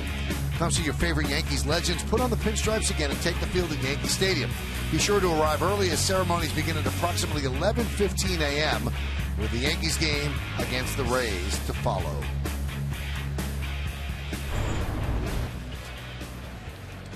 Yankees are up 4-2, as you can see on the scoreboard, brought to you by Optimum. We're your TV, phone, and internet company. So now Phelps has a 2-run lead, and Zobrist will lead off the 5th. Pitch outside, 1-0.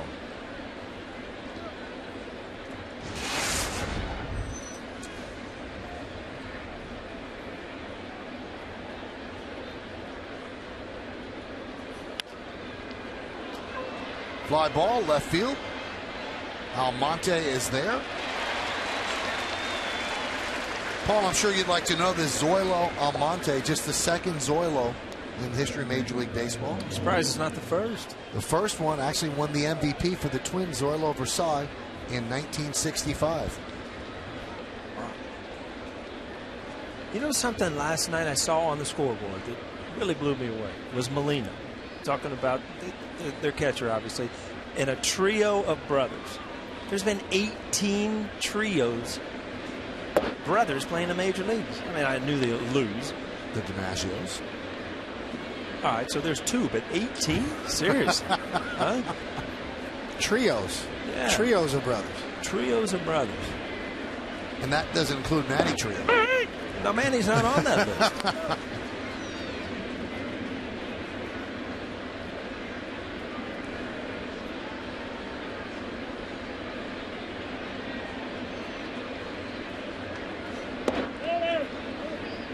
I guess the more modern trio would be the Drews. Tim, JD, and Steven.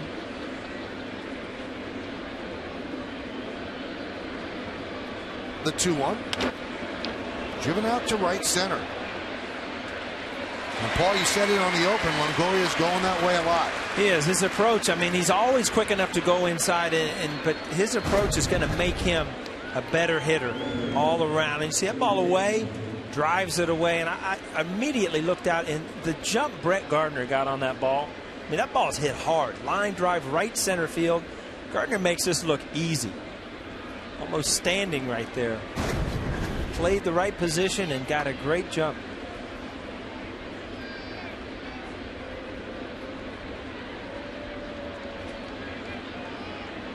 You know, unless you're an absolute speedster and you can outrun the ball, which a lot of people can't. You know, those first oh, sorry about that. Right on TV. Look how dejected he looks out there. Could have been a highlight reel.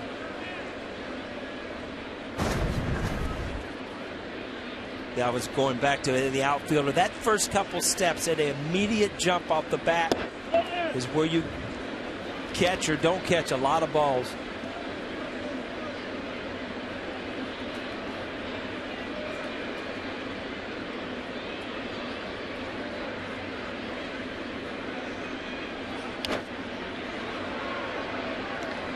Loney really trying to get out and crank that one in.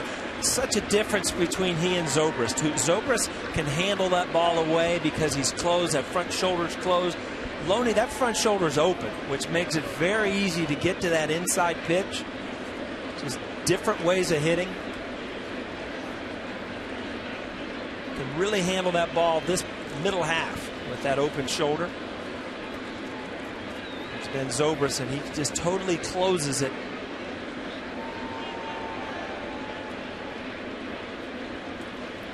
The 1-2.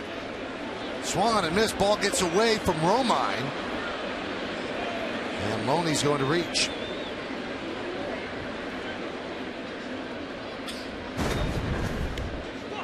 Well, I know this feeling, Paulie. I threw a lot of sliders in the dirt.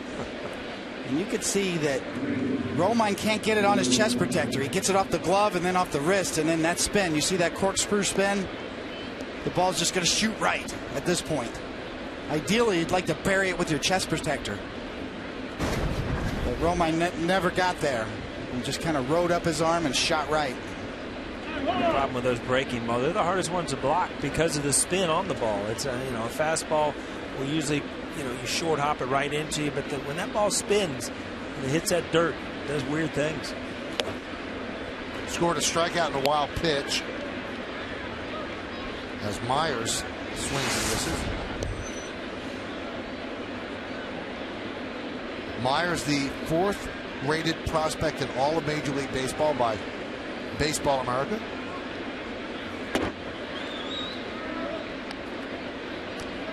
Came over from the Kansas City Royals in a deal that sent James Shields and Wade Davis, as well as Elliott Johnson, to Kansas City. And Myers, the prize for the Tampa Bay Rays. That's what you're going to have to see. Every young hitter, for the first month or two in the major leagues, you're going to find out if you can hit a breaking ball or off-speed stuff, because there's not a guy that comes up to the major leagues that can't handle a fastball. Those are the Rays' top prospects. And Jake Odorizzi also came over from the Royals, so he's in their top 5. Strike 3. Myers down looking. That's going to do it here in the 5th. No runs, no hits, no errors. 1 man left. We're halfway through. Yanks 4, Rays 2.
Brought to you in part by Chase.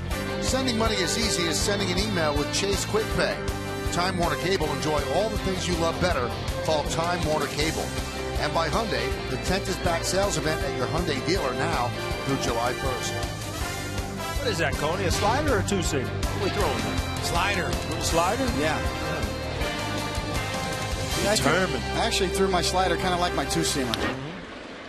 Grounded right to Loney. And Gardner's out on one pitch. I like to get both my fingers on seams. You know, a lot of guys will throw breaking balls around the horseshoe and their pointer finger is just for a guide. But I like to have both fingers on a seam and better control. Try to get a little extra spin. Optimum scoreboard 4-2 Yankees lead. Hey, if you're keeping score at home, the Adams ground ball that was fielded by Longoria, which I said was an E5, was actually scored a base hit.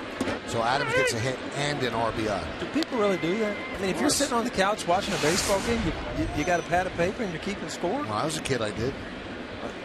A little weird, you know that? Well, I mean, that's not the first thing that was weird about me. You are a bookworm, man. You can't even watch a baseball game and relax. You got to get the pad and paper out. Huh? I had my eye on the prize. I knew I'd be keeping score one day for real.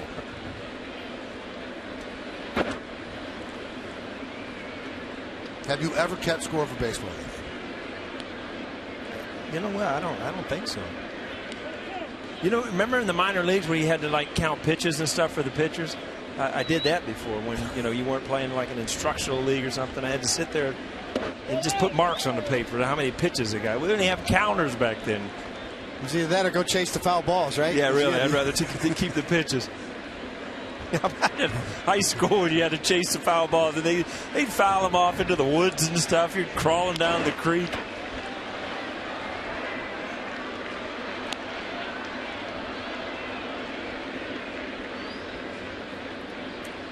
Boy, we grew up different. The creek. We didn't have any creeks in the South Bronx. No creeks? No creeks. Really? We had Dorset Creek, but we didn't have creeks. I had a ball in the creek up in Westchester today. I didn't live in Westchester. That one is tapped slowly up the first baseline. And a nice play by Hernandez to get Suzuki.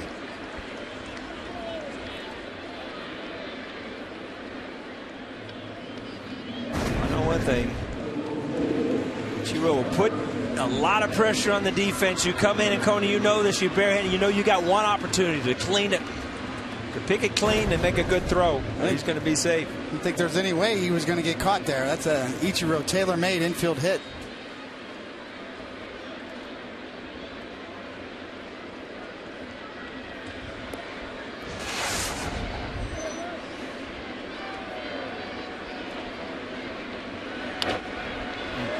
Yeah, 93 miles an hour, but that's a good pitch for Robbie to hit. It just looks like he's getting onto that front leg a little too quick. And by doing that, it makes things happen a little bit quicker, and you can't get the barrel to the ball. Kind of leading with your body instead of your hands. Again, you're so used to just seeing everything so easy to him. It's just like he's fighting it a little bit right now.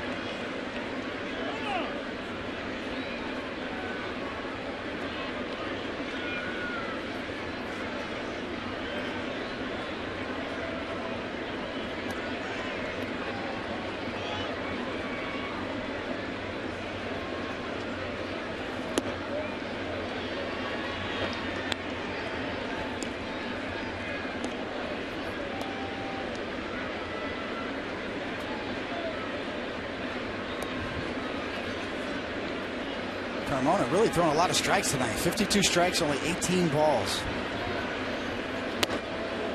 According to the Chicago Tribune, the Yankees have made a minor deal. Yankees have not announced it yet, but this is according to the Tribune, and Yankees.com has also retweeted it, that they acquired the utility man, outfield and infield, Brent Lillibridge. So when it becomes official, we'll give you more specifics. He was at AAA for the Cubs. Yankees remember him for the White Sox, where he won a game making two unbelievable plays in the outfield. Oh, here they are. One against Alex.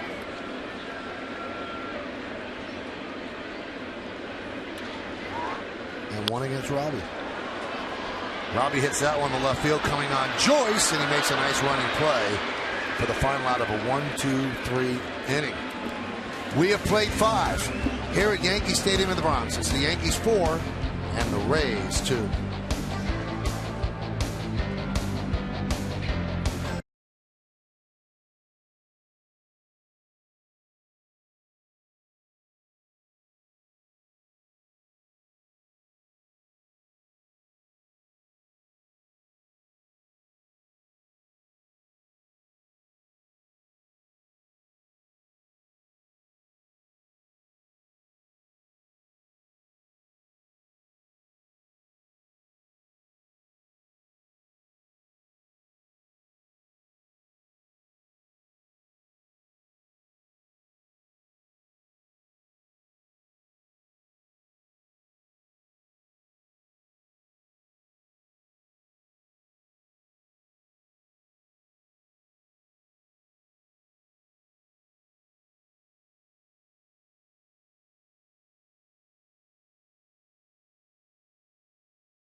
Bronx, but we also go out of town and we show you that scoreboard brought to you by the New York Lottery. Hey, you never know. Tight one in Detroit, 6-5 Red Sox lead. Baltimore 6-4 over Toronto. Mets and the Phillies are tied at 3. Dodgers in San Diego at 10-10. Cleveland 2-1 over Minnesota, bottom of the 7th inning. White Sox 2, Kansas City 0, and Pittsburgh and the Angels at 10:05. Also Oakland with Seattle. And this one's a final. Cubs beat the Astros 3-1. Top of the 7th, Colorado 1 and the Nationals 1. And Milwaukee over Atlanta 1-0, top of the 3rd. And Texas and St. Louis 3-3, top of the 2nd. And you can read the rest of them. Picture of the moon. Doesn't look like much was going on a Friday night up there. I think that's when they chill. So, I still don't understand. People want to go there. It doesn't make sense to me. Adventures. Yeah. Same people I keep score at home. All right. Now I understand. Boone Logan and Sean Kelly as you see the pitch count for David Phelps at 96. Hey, our colleague here on My 9, Duke Castiglione, it's his birthday today. And he said it was a milestone birthday. Couldn't really get it out of him. I don't think he's 30. I don't believe he's 50. So let's just say happy 40th. 40, right? And also our great audio man, Greg Curry, his birthday as well. Greg, by the way, is 91, which is great. Still wants to work. Looks good for his age. Oh, phenomenal. Yeah. You'll see in a moment why Mike will stop working, which a lot of people would applaud. The 1-2. High fly ball, right field. And Ichiro makes the play for the first out, so they finally retire Luke Scott.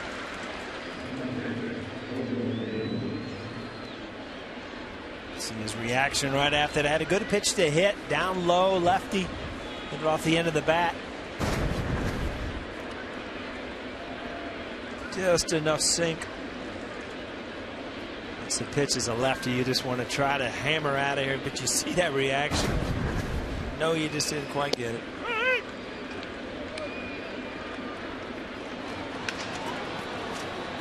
Davey Martinez. Just in right there. Played with him in Cincinnati. Fly ball, right field. Ichiro again. Ichiro gets to the side of the ball like he's almost losing it in the lights every time. It's really weird. I mean, those are fly balls you don't lose, but they're coming straight down. Perpetual motion, Ichiro. Yeah. Stretching, moving. Can't sit still.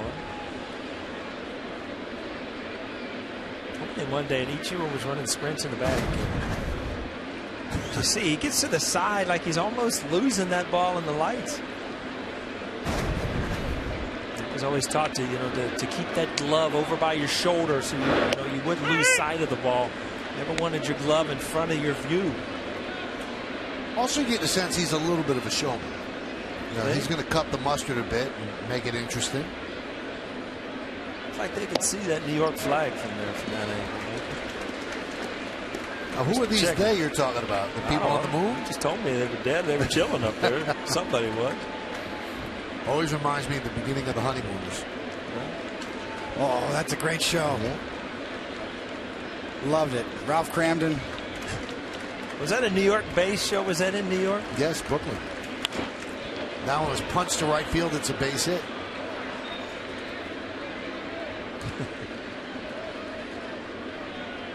Do you know, David, since I don't think Paul watched the Honeymooners that much, is that the Flintstones were modeled after the Honeymooners? I did not know that. Fred and Wilma were Ralph and now, where'd this come from?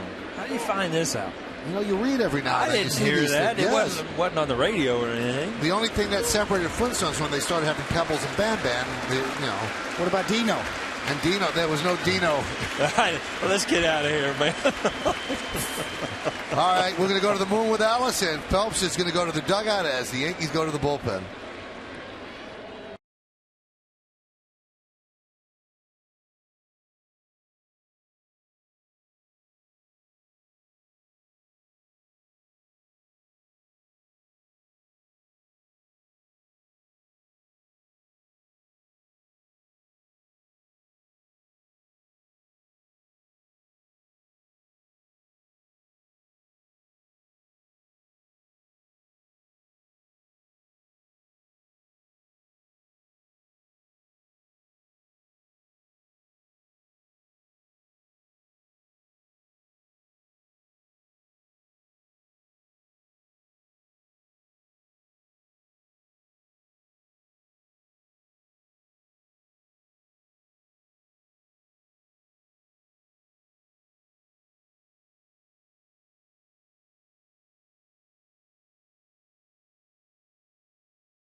Your ticket. It all starts at 7 p.m. as the Rangers face off with the Bombers for the first time this season. It's the Yankees and the Rangers Tuesday at 7 p.m.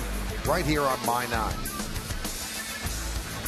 So David Phelps gives the Yankees 5 2/3, and Joe Girardi makes the call to the bullpen, brought to you by Verizon Fios, making life more entertaining with America's fastest, most reliable internet. That's powerful.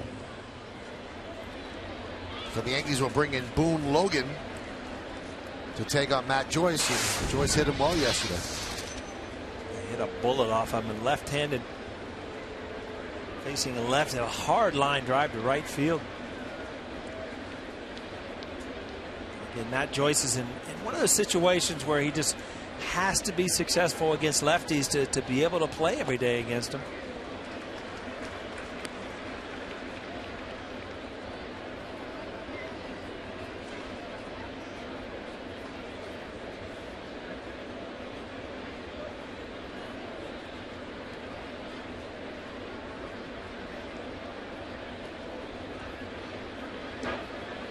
Chasing Escobar back.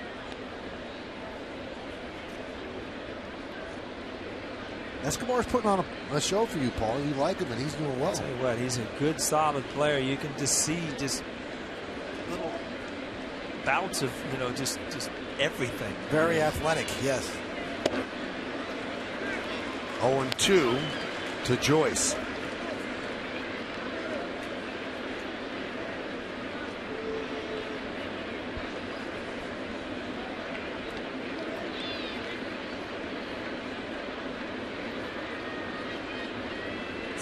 He bent, but he didn't break. Once again, leaving with his team in the lead. That's a 7 out of 10 starts. Phelps is left with the Yankees leading in one of his starts. Had a little too many deep counts, which is why he's out of this game right here in the 6th. But made good pitches when he had to and didn't give in. It's funny, we talked and commented how good it was that he was able to throw his slider in fastball counts. Well, when you're in fastball counts, it usually means 2-1, 3-1. So you're throwing a lot of pitches to get in those counts. He did get out of that big inning, which he really could have given up some runs. So to me, if you're looking out at him, even in the pressure situation, he looks like he's under control. Doesn't look like he's nervous. Doesn't look like that. He's just ready to give it up. He really has good composure out there.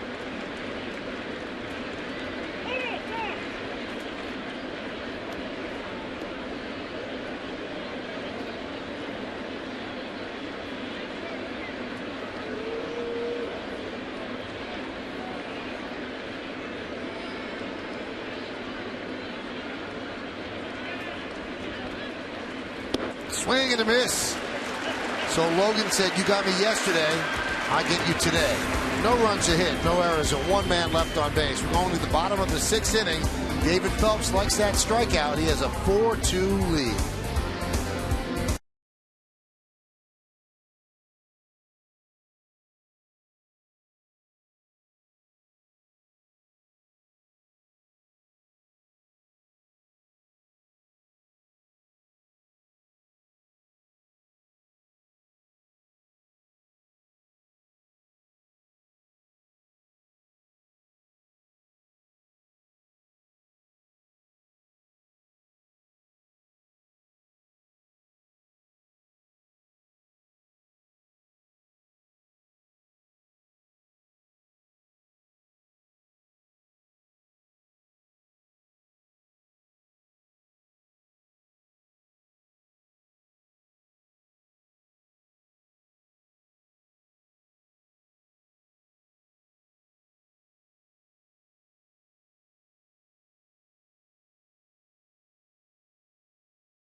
Kia. To learn more, visit kia.com.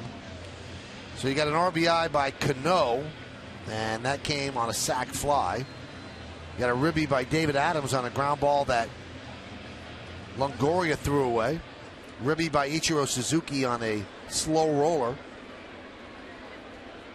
And there was a no ribby for Nix, who hit into a double play. That's the Yankees' 4 runs. Hafner grounds one on the first pitch to first, and Loney steps on the bag, 1 away. So we're about due for an update up in Stanford, aren't we? Bob Lorenz, Bullet Bob Lorenz? No, I mean it's Friday night, baby. Oh, I'm sorry, we're on the wrong channel. Jeez. Russ, where's Russ Salzberg after Russ, the game. I'm sorry, Russ. You know I love you, Russ. And Russ also just gave us this good information. He just texted me, Ralph Cramden lived at 358 Chauncey Street in Bensonhurst. Pretty good. Yeah. Good info right there. I'm still trying to figure out the rest of the Flintstones over there. You're on the other show. Fly ball left field off the bat of Overbay. Joyce makes the play, so 2 pitches 2 outs. How much does the pitcher love that, David? Oh, that's incredible. You got to throw one right down the middle just to see if you can get a 3-pitch inning. We got a barn burner up in Toronto, Paulie. 6-6 in the 7th. Boog Powell's got another home run. Myers. I'll tell you what, the series right now is Boston and Detroit. 2 good teams going at it. Boston beating them up tonight.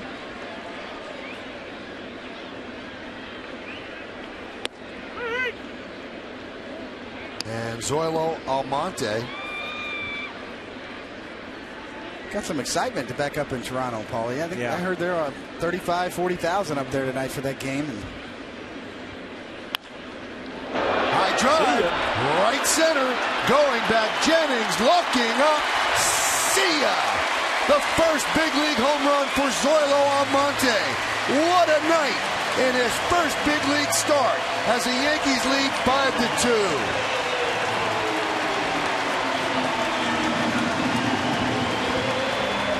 Tell you what, young players bring energy and they bring excitement because of just walking into Yankee Stadium for the first time and being able to put your name in the starting lineup. I mean, Joe Girardi could absolutely just has to love this. And believe me, he'll be in there again tomorrow. They'll ride this wave, and who knows where it's going to go.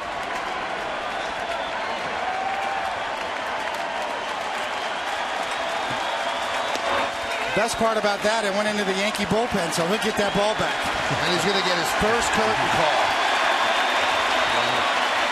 Think he's touching the ground right now? He was up by that moon we showed earlier. 24 years old from Santo Domingo in the Dominican Republic. 6 feet, 203 pounds.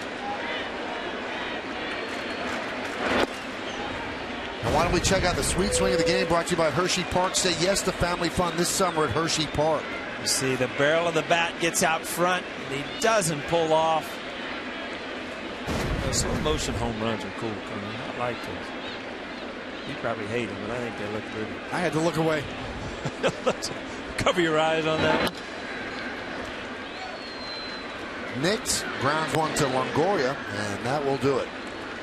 But what a night for that kid. Not too bad. Single in the second, single in the fourth. And this one he hits into the Yankee bullpen. His first big league home run. And the Yankees lead 5-2 on that swing.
Brought to you by Volkswagen. Volkswagen Sign Then Drive event where you can drive away for practically just your signature. So this kid, 3 for 3, just hit his first big league home run.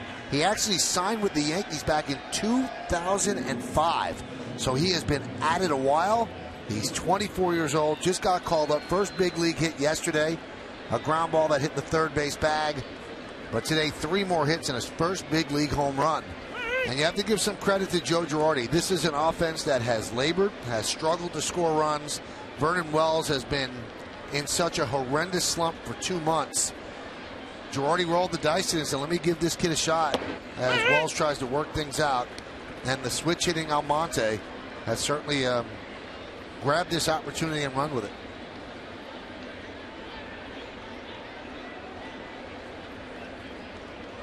It starts with having good at-bats. I mean, and so much relief as a young player when you go out. You get to hit your first time up, and you get to hit your second time up, and it's just, you know, it takes the pressure off of things. And all of a sudden you get a pitch and you drive it out of here, and before you know it, you're out there telling yourself, you know what? I just hit a home run in the major leagues. And it's an unbelievable feeling. New pitcher is Sean Kelly. He strikes out Desmond Jennings.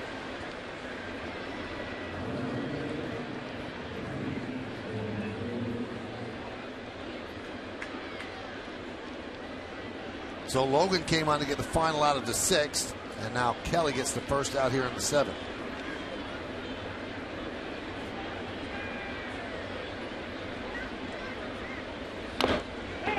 You got to get a picture of that scoreboard if you're Almonte, right? I'm batting 800. That's right. That's a confidence booster there. How about that?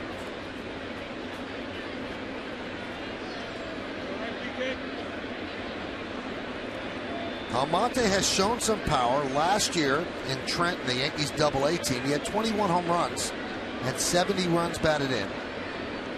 And he had 277. First year with the Yankees farm system, he was 17 years old. He's earned his way here and had some good spring trainings the last couple of ones, Paulie, too. He was impressive this spring in particular. And this is the first year, David, that he was actually promoted to AAA after all these seasons in the minors. And in 68 games, he did hit 297. And he had 6 home runs and 36 runs batted in. Those are the numbers this year on Kelly. This is unbelievable. You look at that, 26 innings, 40-some strikeouts. Big numbers, Connie. Yeah, he's got one of those manhole sliders, you know, they go straight down. Like rolling down 2nd Avenue and then right down the manhole. Into the subway. That's hard to hit. You know that? When it goes into the subway, you got it's tough to get a barrel on it. Right to Overbay, and Zobrist is retired. Why don't we look at Almonte's swing on 3D, Paul? So interpret this. What do you see? Well, I mean, obviously he's going to set up. He's going to stay back, head on the ball, barrel. Just getting ready to put one out in the bullpen. From that swing right there, it looks like he's really comfortable at hitting the ball up the middle and then the other way, and he kind of just snapped it at the end, but he was kind of set up to drive that ball the other way, which is a good position to be in. It just goes to show you don't have to look to pull the ball all the time. You know, the pitcher will make a mistake and you're able to get the barrel of the bat out. That's a good point. His first major league hit was up the third base bag, right. If you remember. Batting left-handed, and he is a switch hitter as well.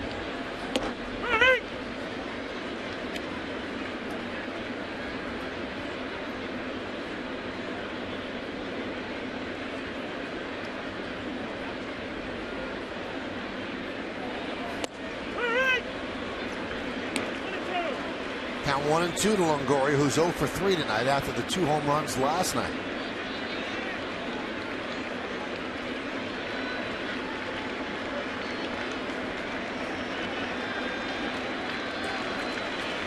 Swing and a miss. Kelly registers 2 more strikeouts as he retires the Rays in order. At the end of 6.5, it's time for the 7th inning stretch. Yankees lead the Rays 5-2.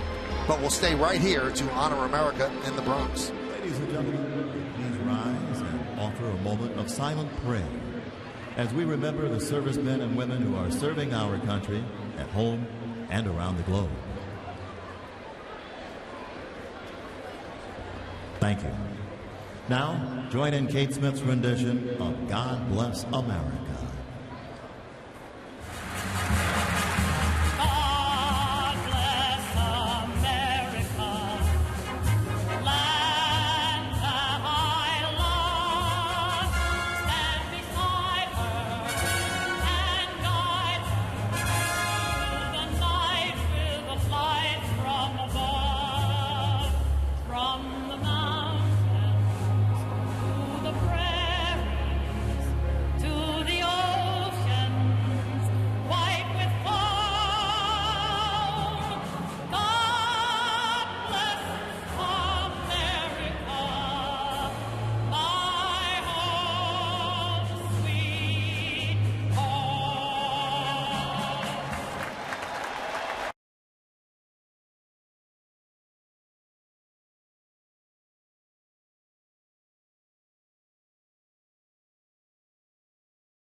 Volkswagen scoreboard. It's 5-2 Yankees. David Phelps right now, the pitcher of record on the winning side for the Yankees, and Zoilo Almonte with 3 hits in his first big league home run has led the Yankees' 9-hit outburst. Some Heat fans celebrating their second straight championship as they beat the Spurs yesterday. What a series it was, too. Last 2 games were great. Incredible. Tim Duncan, everything he had. Boy, those guys were exhausted at the end of that game. Just emotion. Yeah, I don't think, if you look at it, I don't know if they 100% recovered from Game 6. I mean, either team. It just, but you love to see great players that are in their prime just do great things. I mean, LeBron James, I mean, he took the big shots. He did the things he needed to do. How about the sportsmanship from the Spurs coach Popovich? Yeah, and that's where you look at it, that both teams just pretty much gave everything they had, and you just, you know what, it was like a fight. You won. I did my best. You won. Now a lot of people took exception to that because Popovich seemed so happy immediately following such a crushing loss. He was congratulating, but he had a smile on his face, joking around, and a lot of people thought that was a bit much. But it did show sportsmanship, and they have, one of the neatest things in sports is what happens after a hockey playoff where both teams shake hands. So that had a little of that aspect to it. Swing and a miss. Adams down on strikes. It was funny because my son's in town, and we were watching the game, and he said, how do you feel? What do you do the day after you win the World Series or a championship? And it's, I said, you know what? All of a sudden, you just realize that you've got nothing left. You are mentally and physically exhausted. You do nothing for a couple of days because you just don't have anything left. And it's amazing how you don't feel it during the, the games and the heat of the battle, but when it's over, you take a deep breath and you're pretty much spent. And LeBron James has been going nonstop for 2.5 years. The Olympics, the 2 world championships, so he's probably not going to get out of bed for about 3 weeks. I didn't go to bed for 3 weeks, Michael. I forgot. By the rest of us were rested, Cody. You were making your rounds, huh? And he had to do that 5 times. In a few different cities, too.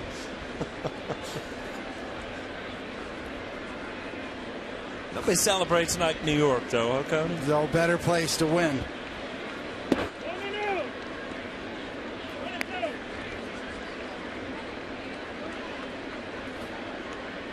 A nice night here. Big crowd, Paulie. School's out. The kids are out of school now. I'm all about summer. First day of summer. Yeah, really nice crowd here tonight to see young Zoilo Almonte have a big night so far.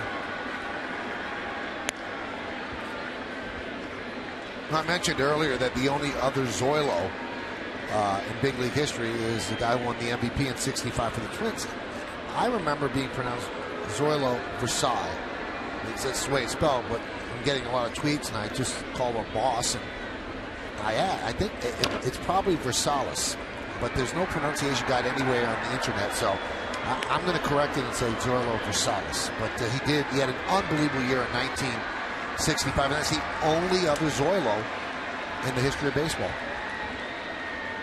Now, if Almonte becomes a big-time player, people will be naming their kid Zoilo. Zoilo. Yeah. 2-2. Swing and a miss. Romine down on strikes. You could see, David, there's something there with Roberto Hernandez. He could still pitch. He's got pretty good stuff. That's why he keeps getting the ball. That's why when you see the action on his pitches, and he's really got the changeup working now. Bottom drops out. Looks like it's going to be down and away on the black, and it's gone at the last minute, right when Romine commits. The drop happens, and the movement is late as well. Cody, he has not thrown a slider all night.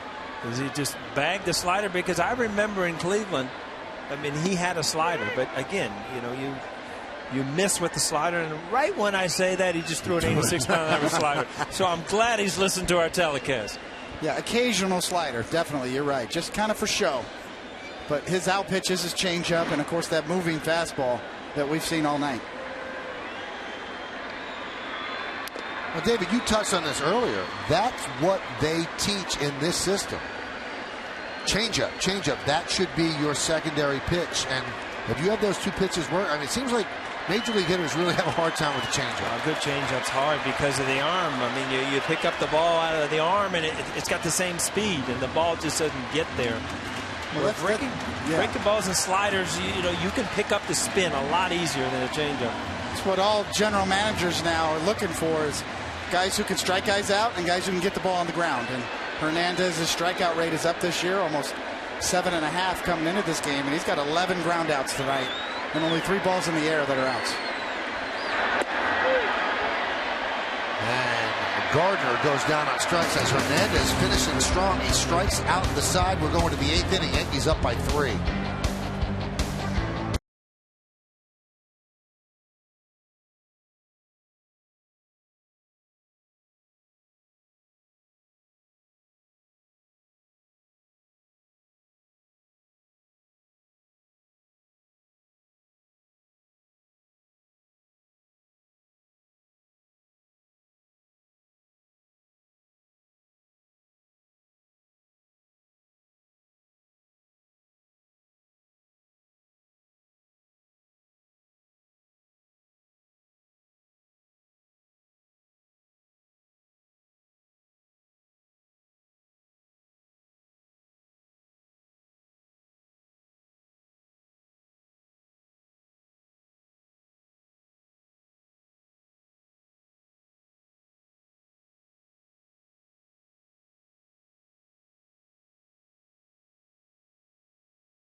Which is brought to you by Kia. To learn more, visit kia.com. Ben Zobrist 2 for 4 with a ribby. Luke Scott 2 for 3, a double and a ribby. And you see the other hits. Yunel Escobar 2 for 2. And they shut down Longoria 0 for 4 with 2 strikeouts after the 2 home run outburst yesterday. So the Yankees go to David Robertson to pitch the 8th inning. This will be his 37th game. Now, what's interesting, to get the final out of the 6th inning, they went to Boone Logan. To get the 3 outs in the 7th, they did not go to Jabba. They went to Sean Kelly. And you're wondering, is there a little bit of a turn there the way they're going to use Jabba, who has really been struggling of late? Well, Kelly's earned his spot, that's for sure. And he was very impressive, finishing with a 95-mile-an-hour fastball, too, to go with that devastating slider. We talked about it early in the game, the success the Yankees have had when they get an early lead. And that's the reason. I mean, their bullpen, now you go to your strength, and that's Robertson in the 8th, and Mariano in the 9th. Here's Loney. Rounds one foul. 5-2, Yankees lead Tampa Bay.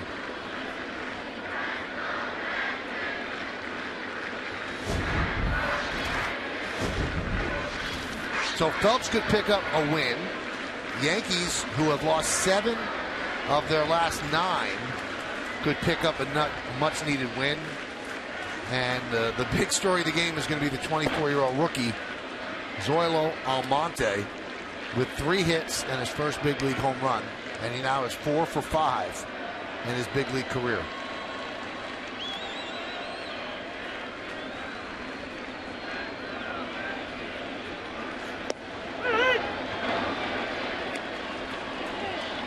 Count 1-2. It's important when young kids come up to the major leagues that they get off to a good start too. That you know, they don't blow their confidence. You know, oh, this is a different league and I can't compete. You know, you see some stars come up and start their careers 0 for 10 or 0 for 15, and it shakes their confidence. They're not used to it. See the kid come up here and immediately get some hits and a home run.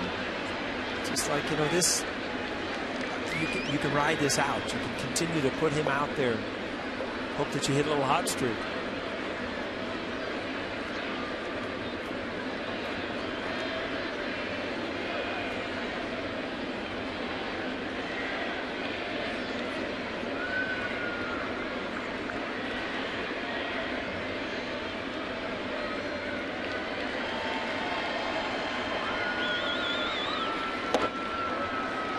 It's funny, Coney, usually by the All-Star break you look at the divisions and you can tell, you know, where teams are going to be. And you know, we talked about it earlier in the American League East. It's a crapshoot. I mean, Tampa Bay's going to get better. They're going to get David Price back and Cobb possibly to bolster their pitching staff. And Baltimore's a good solid team. Toronto's hot now.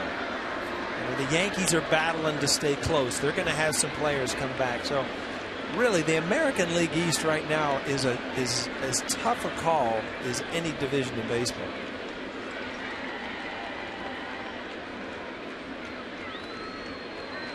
Only 5 games in the loss column between first and last place in the East.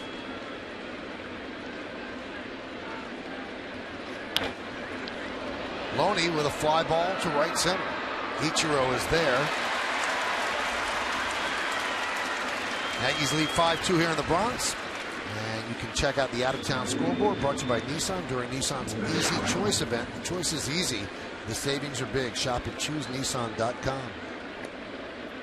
But you're right, Paulie. The whole dynamic has changed. You know, it used to be back when there was no wild card. You'd get around the 80-game mark and say, if I'm around 40-40, okay, we're okay. I don't want to get too far behind.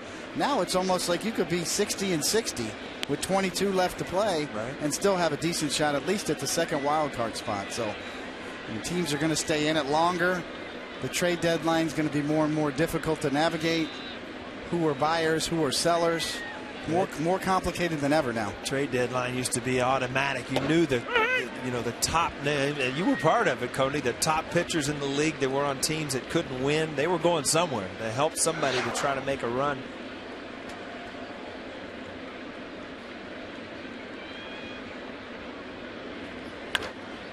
Grounded and past Overbay. It was a bad hop. He was there, but the ball bounded over his glove. We've seen about 4 or 5 of those today on both sides. So not finding a glove as young Will Myers picks up his first hit of the night. Well, it's hit hard. One of the reasons you get these kind of bounces because it was smoked. You see Overbay diving and just can't get there. I think even, you go down for batting practice, you forget how fast things happen out on that field. And I don't think that, looking at the television screen, that you can appreciate how quick that ball gets to you as a fielder.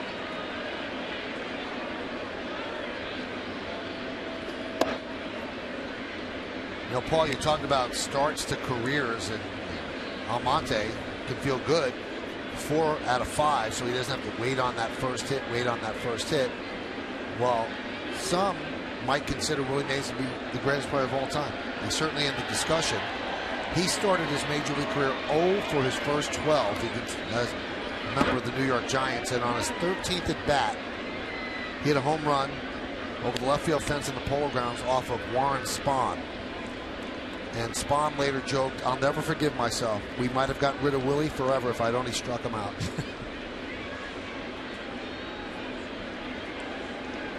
Warren Spahn, what a great pitcher he was, and what a finish to his career he had. Well, you got to hit your first time up, right? Yeah, pinch hit. I mean, it happened so quick. Which is a good thing. Sometimes when they tell you you're going to start the next day, you think about it and think about it. I was told when I walked in, hey, probably not. We're in a pennant race. Probably not going to play. Just happened that it was an extra inning game. Before you know it, you're standing at the plate.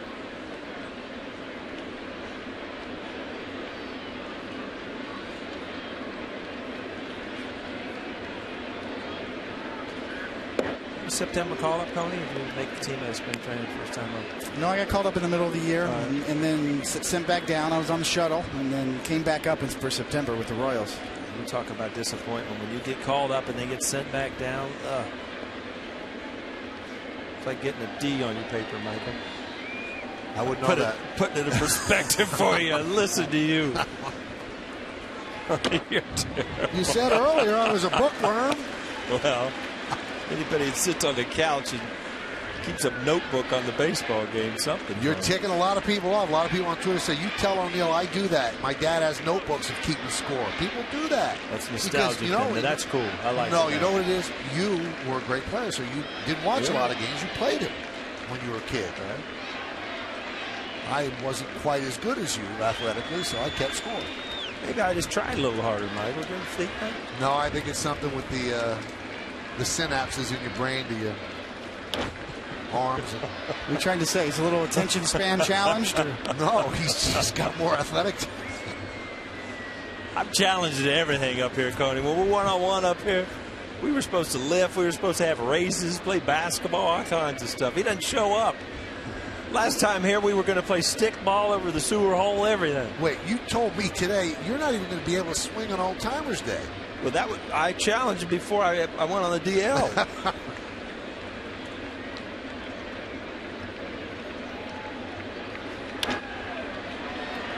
Fly ball left field. Almonte is there. Makes the play. Well, now's your chance to take on Russ. Brought to you by Dodge Dart, Alfa Romeo DNA with Dodge passion and design. Which American League East team will be the strongest competition for the Yankees in winning the division? Will it be the Blue Jays, the Orioles, the Rays, Red Sox? Text A, B, C, or D to 70377 or go to my9tb.com. Find out the results right after the game. It's Take on Russ, brought to you by Dodge Dart. You can take on Russ. I'm sure he'll throw a stickball to you. Yeah, he was a good player from way back. He's from Brooklyn, man. A little off the curb. No doubt about it. Yeah. You know Russ was into it. Quick trip there by Larry Rothschild.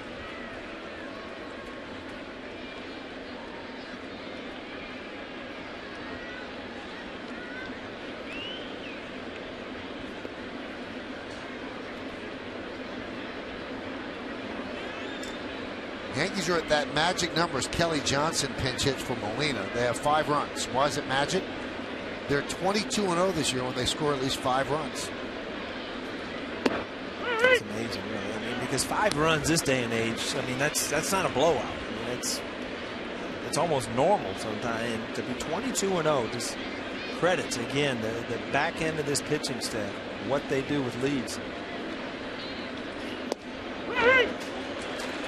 Strike 2 to Kelly Johnson.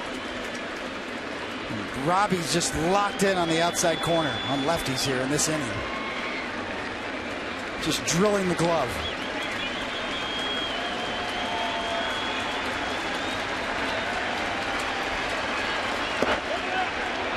Push the envelope just a bit more. Greg Gibson wasn't buying.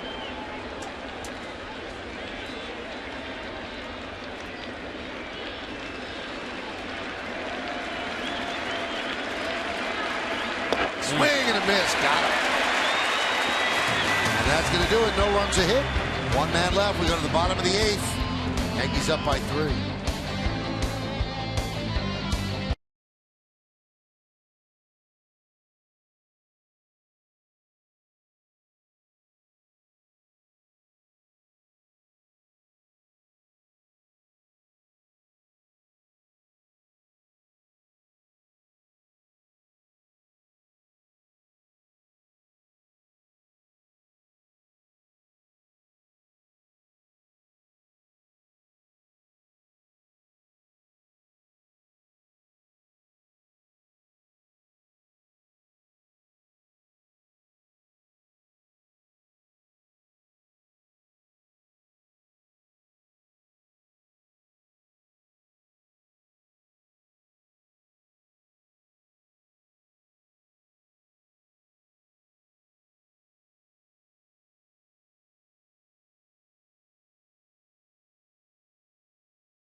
Zoilo Almonte. He picks up a base hit in the second inning. Picks up another hit in the fourth inning. And then here in the sixth. Picks up a big hit there out in the Yankee bullpen. And you see Harkey catch that barehanded. That ball will be on his shelf. First major league home run. Mike Harkey showing some hands out there in the bullpen.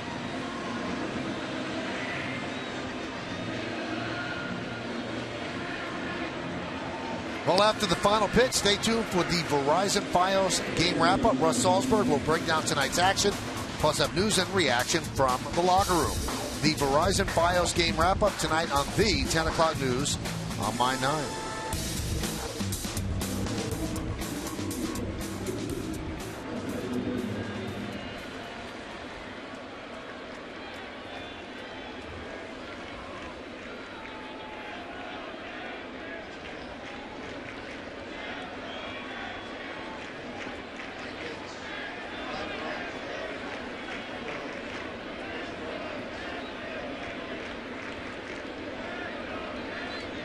So Cesar Ramos is the new pitcher, and he deals a strike. And the way Joe Girardi laid out the lineup tonight made it very easy for Joe Maddon to go to a left-hander. You got 5 lefties in a row. Now, Ichiro's leading also. That would be 4 lefties in a row. And if you include Gardner at the top, that's what you can match up with. Jose Lobaton takes over catcher. So Lobaton with that slow curveball, and that's one thing with all that movement Ichiro has towards the baseball. Every once in a while, you just get caught taking too many steps forward.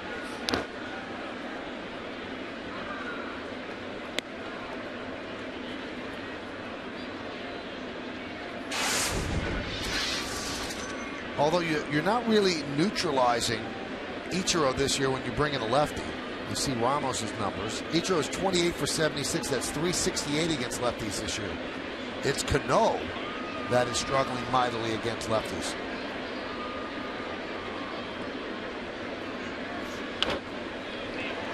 Grab there by Loney. Flips to Ramos, and there's one out.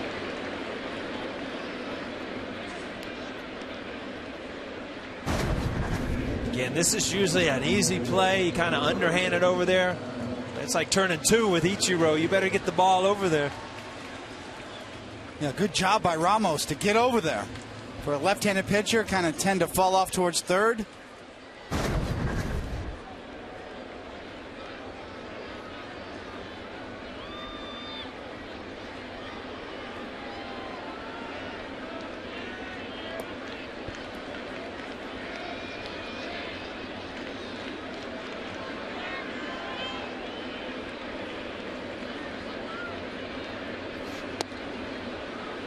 Cano's 0 for 2, had a sac fly in the first inning. And when you know his swing, and then you see he's hitting 273, it's hard to believe. Well, that had a lot to do with injuries. Who's hitting behind you? The frustration of not wanting to walk. You feel as good as he did early in the year, was hitting home runs. You know, you want to continue to go up to the plate and see pitches to hit, and it's just. Let's face it, it's not going to happen on an everyday basis until guys behind him are swinging the bat well. Everybody in the American League knows that Robbie Cano is a better hitter than 273. And if you make a mistake when he's hot, you know, he's got tremendous power to all parts of the park. But you can see he's just really jumping at the ball, and you're just not accustomed to seeing it. It just does not look like because he's trying to force things. As a hitter, you want things to go well every night, but sometimes you can't. You see it's just out there in front, just a little bit too quick.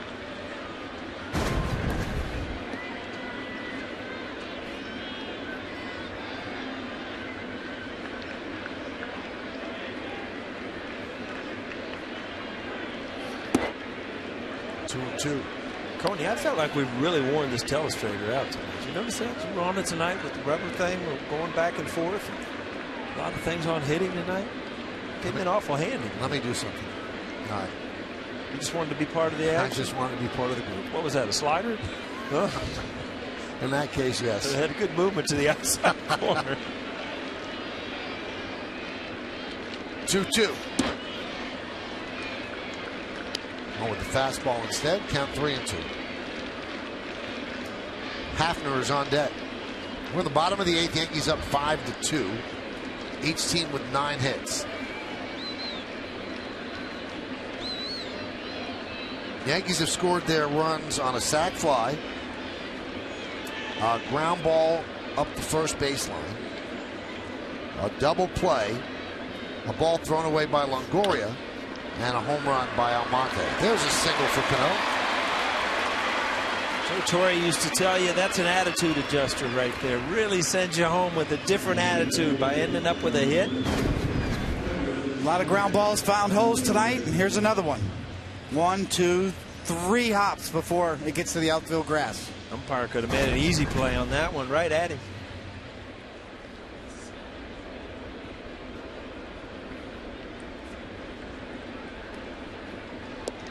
Here's Travis Hafner, who was 1 for 3 tonight. He singled and scored in the 4th inning.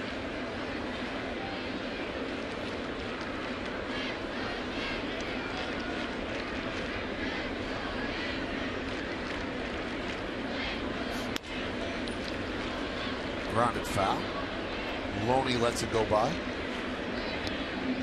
We've noted, as you see, the right-hander Josh Lukey get up in the pen.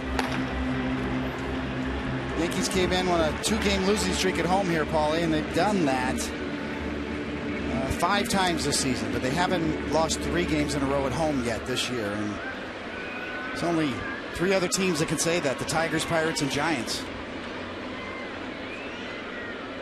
The teams are all having pretty good years.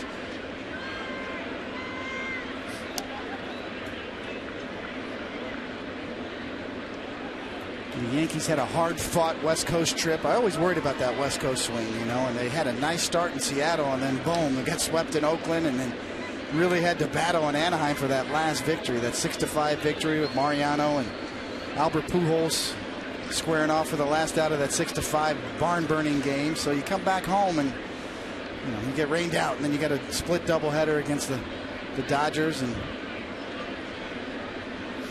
it's not always that way now, where you go out to the West Coast and you hit all 3 cities. And I'll tell you what, you used to look at the scheduling in April and then see like a West Coast trip in the middle of September, and you knew that your season could depend on it. And it's so hard to go out there and make the adjustments of being in California, and a lot of bad things happen out on the West Coast when you're playing on the East Coast.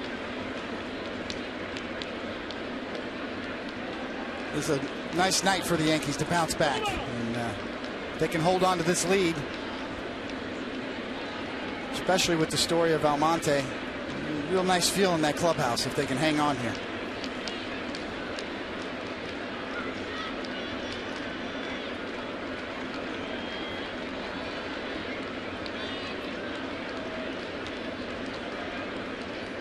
Runner goes. No throw. A stolen base for Cano.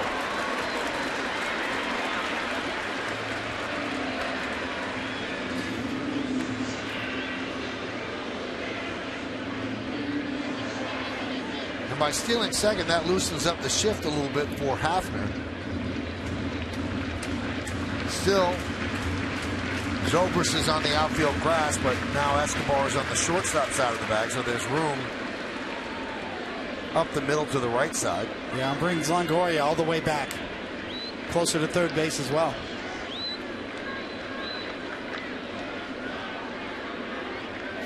And now Escobar actually did go to the second base side, but all for naught, as Hafner could not hold up and he strikes out.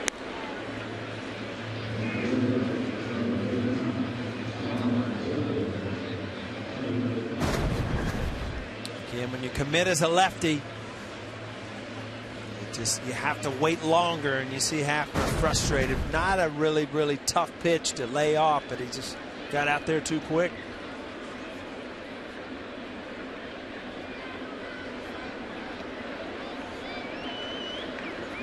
And here's Overbay with a runner on second and 2 outs. We're in the bottom of the 8th. Yankees up 5-2. Yankees have 10 hits and the Rays have 9.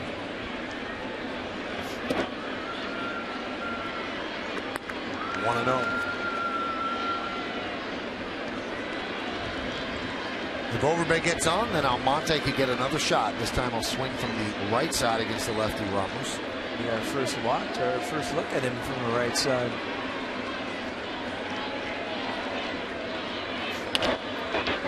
That's a ground ball up the middle and a base hit. Cano's going to round third. He will score. That's an RBI for Overbay, his second hit of the night. It's a 6-2 Yankee lead and another AB for Almonte.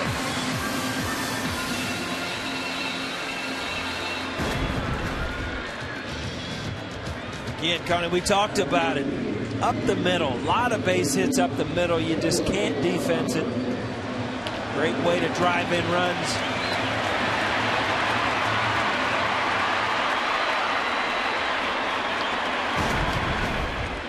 Also takes a save situation out of that man's hands, but he's still up and still warming up.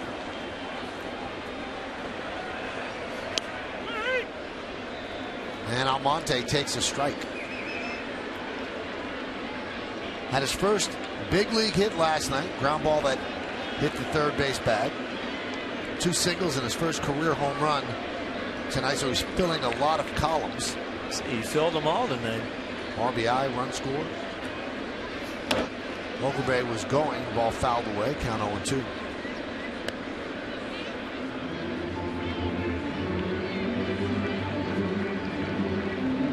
Love to see him battle right here. So easy as a player. You got a big lead now. You've already had a big night. 0-2. It's so easy just to kind of mail this one in. But love to see him really battle at this at bat. Keep this going.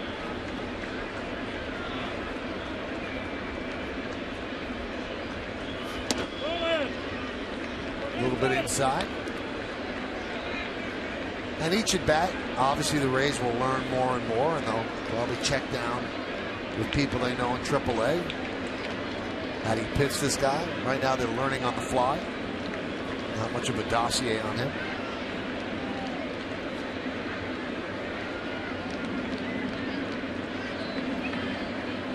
Trying to figure out who he reminds me of, Paulie. Not just looks, but stance. Switch hitter. You know what? The first name, batting left-handed, I thought of Chico Walker. Remember Chico from the Cubs? Yeah.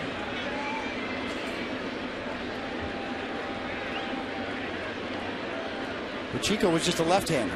So batting right-handed, it looks a little different batting right-handed in terms of his stance and setup. Swing and a miss.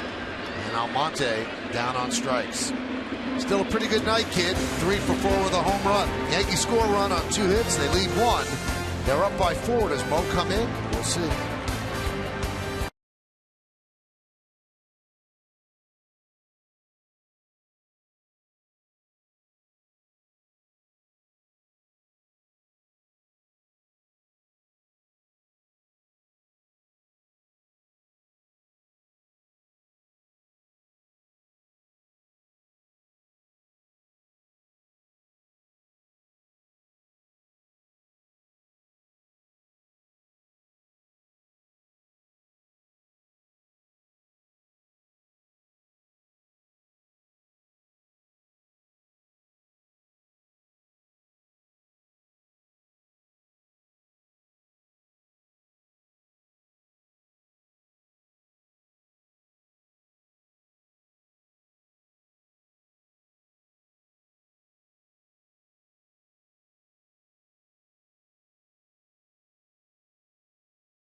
Russ Salzberg will break down tonight's action, plus have news and reaction from the locker room. the Verizon Fios game wrap-up tonight on the 10 o'clock news on My 9.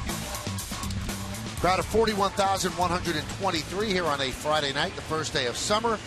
And they see Mariano Rivera coming to the game in a rare non-save situation for him. Once the Yankees pushed across the run to give them a 4-run lead, pushed it out of the save category, but Girardi brings in Mo anyway. Now, what a year he's had. This is his 30th game, 25 saves and 26 opportunities. And the rest of the numbers are pretty much what he does.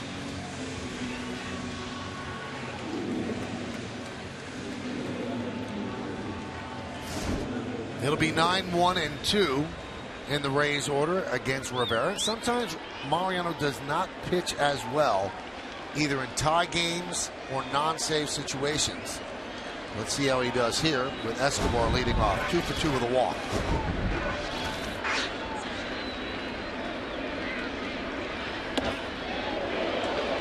This is the situations where Mariano, you see that first pitch, work on that two-seamer a little bit, or the cutter inside, and you don't do things like that in a one-run game.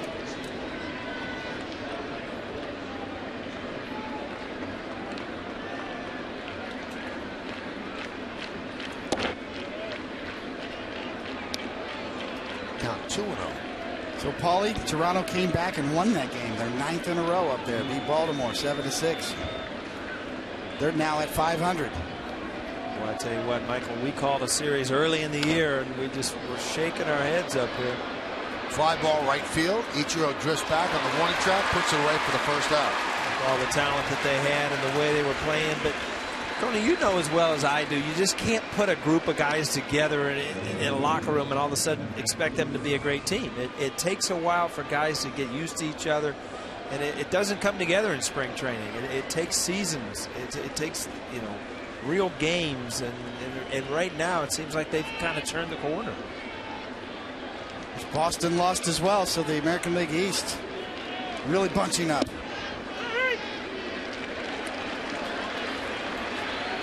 Boston's winning 9-5. Cody, put your glasses on, man. Yeah, I gotta wipe my glasses off here. The windshield wipers out. iPad's a little smudgy. That's why you can't use that stuff, Cody. It gets you confused. Gives you too much info. Count 0-2 on Matt Joyce.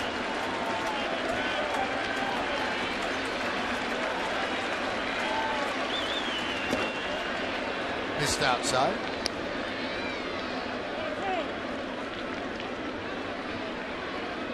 I asked Mo the other day, is there any way possible that this is not your final season? And he said, absolutely not. This is it.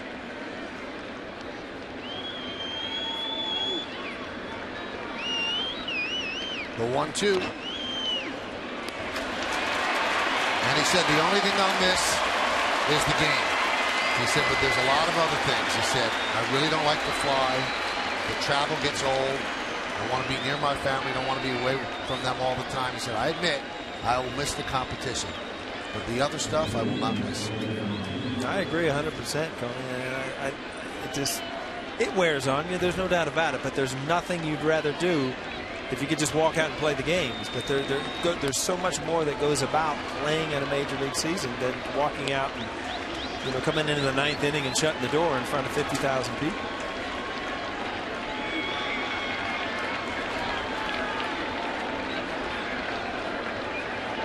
So coming in, throwing strikes tonight, the 0-1 to Jennings, pitch high.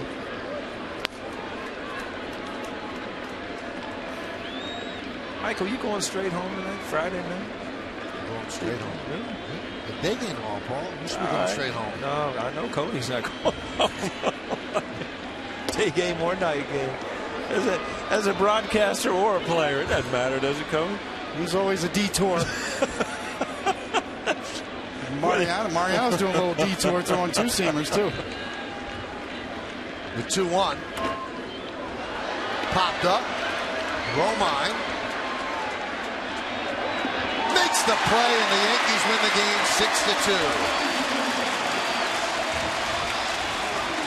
6-2. So David Phelps with the win.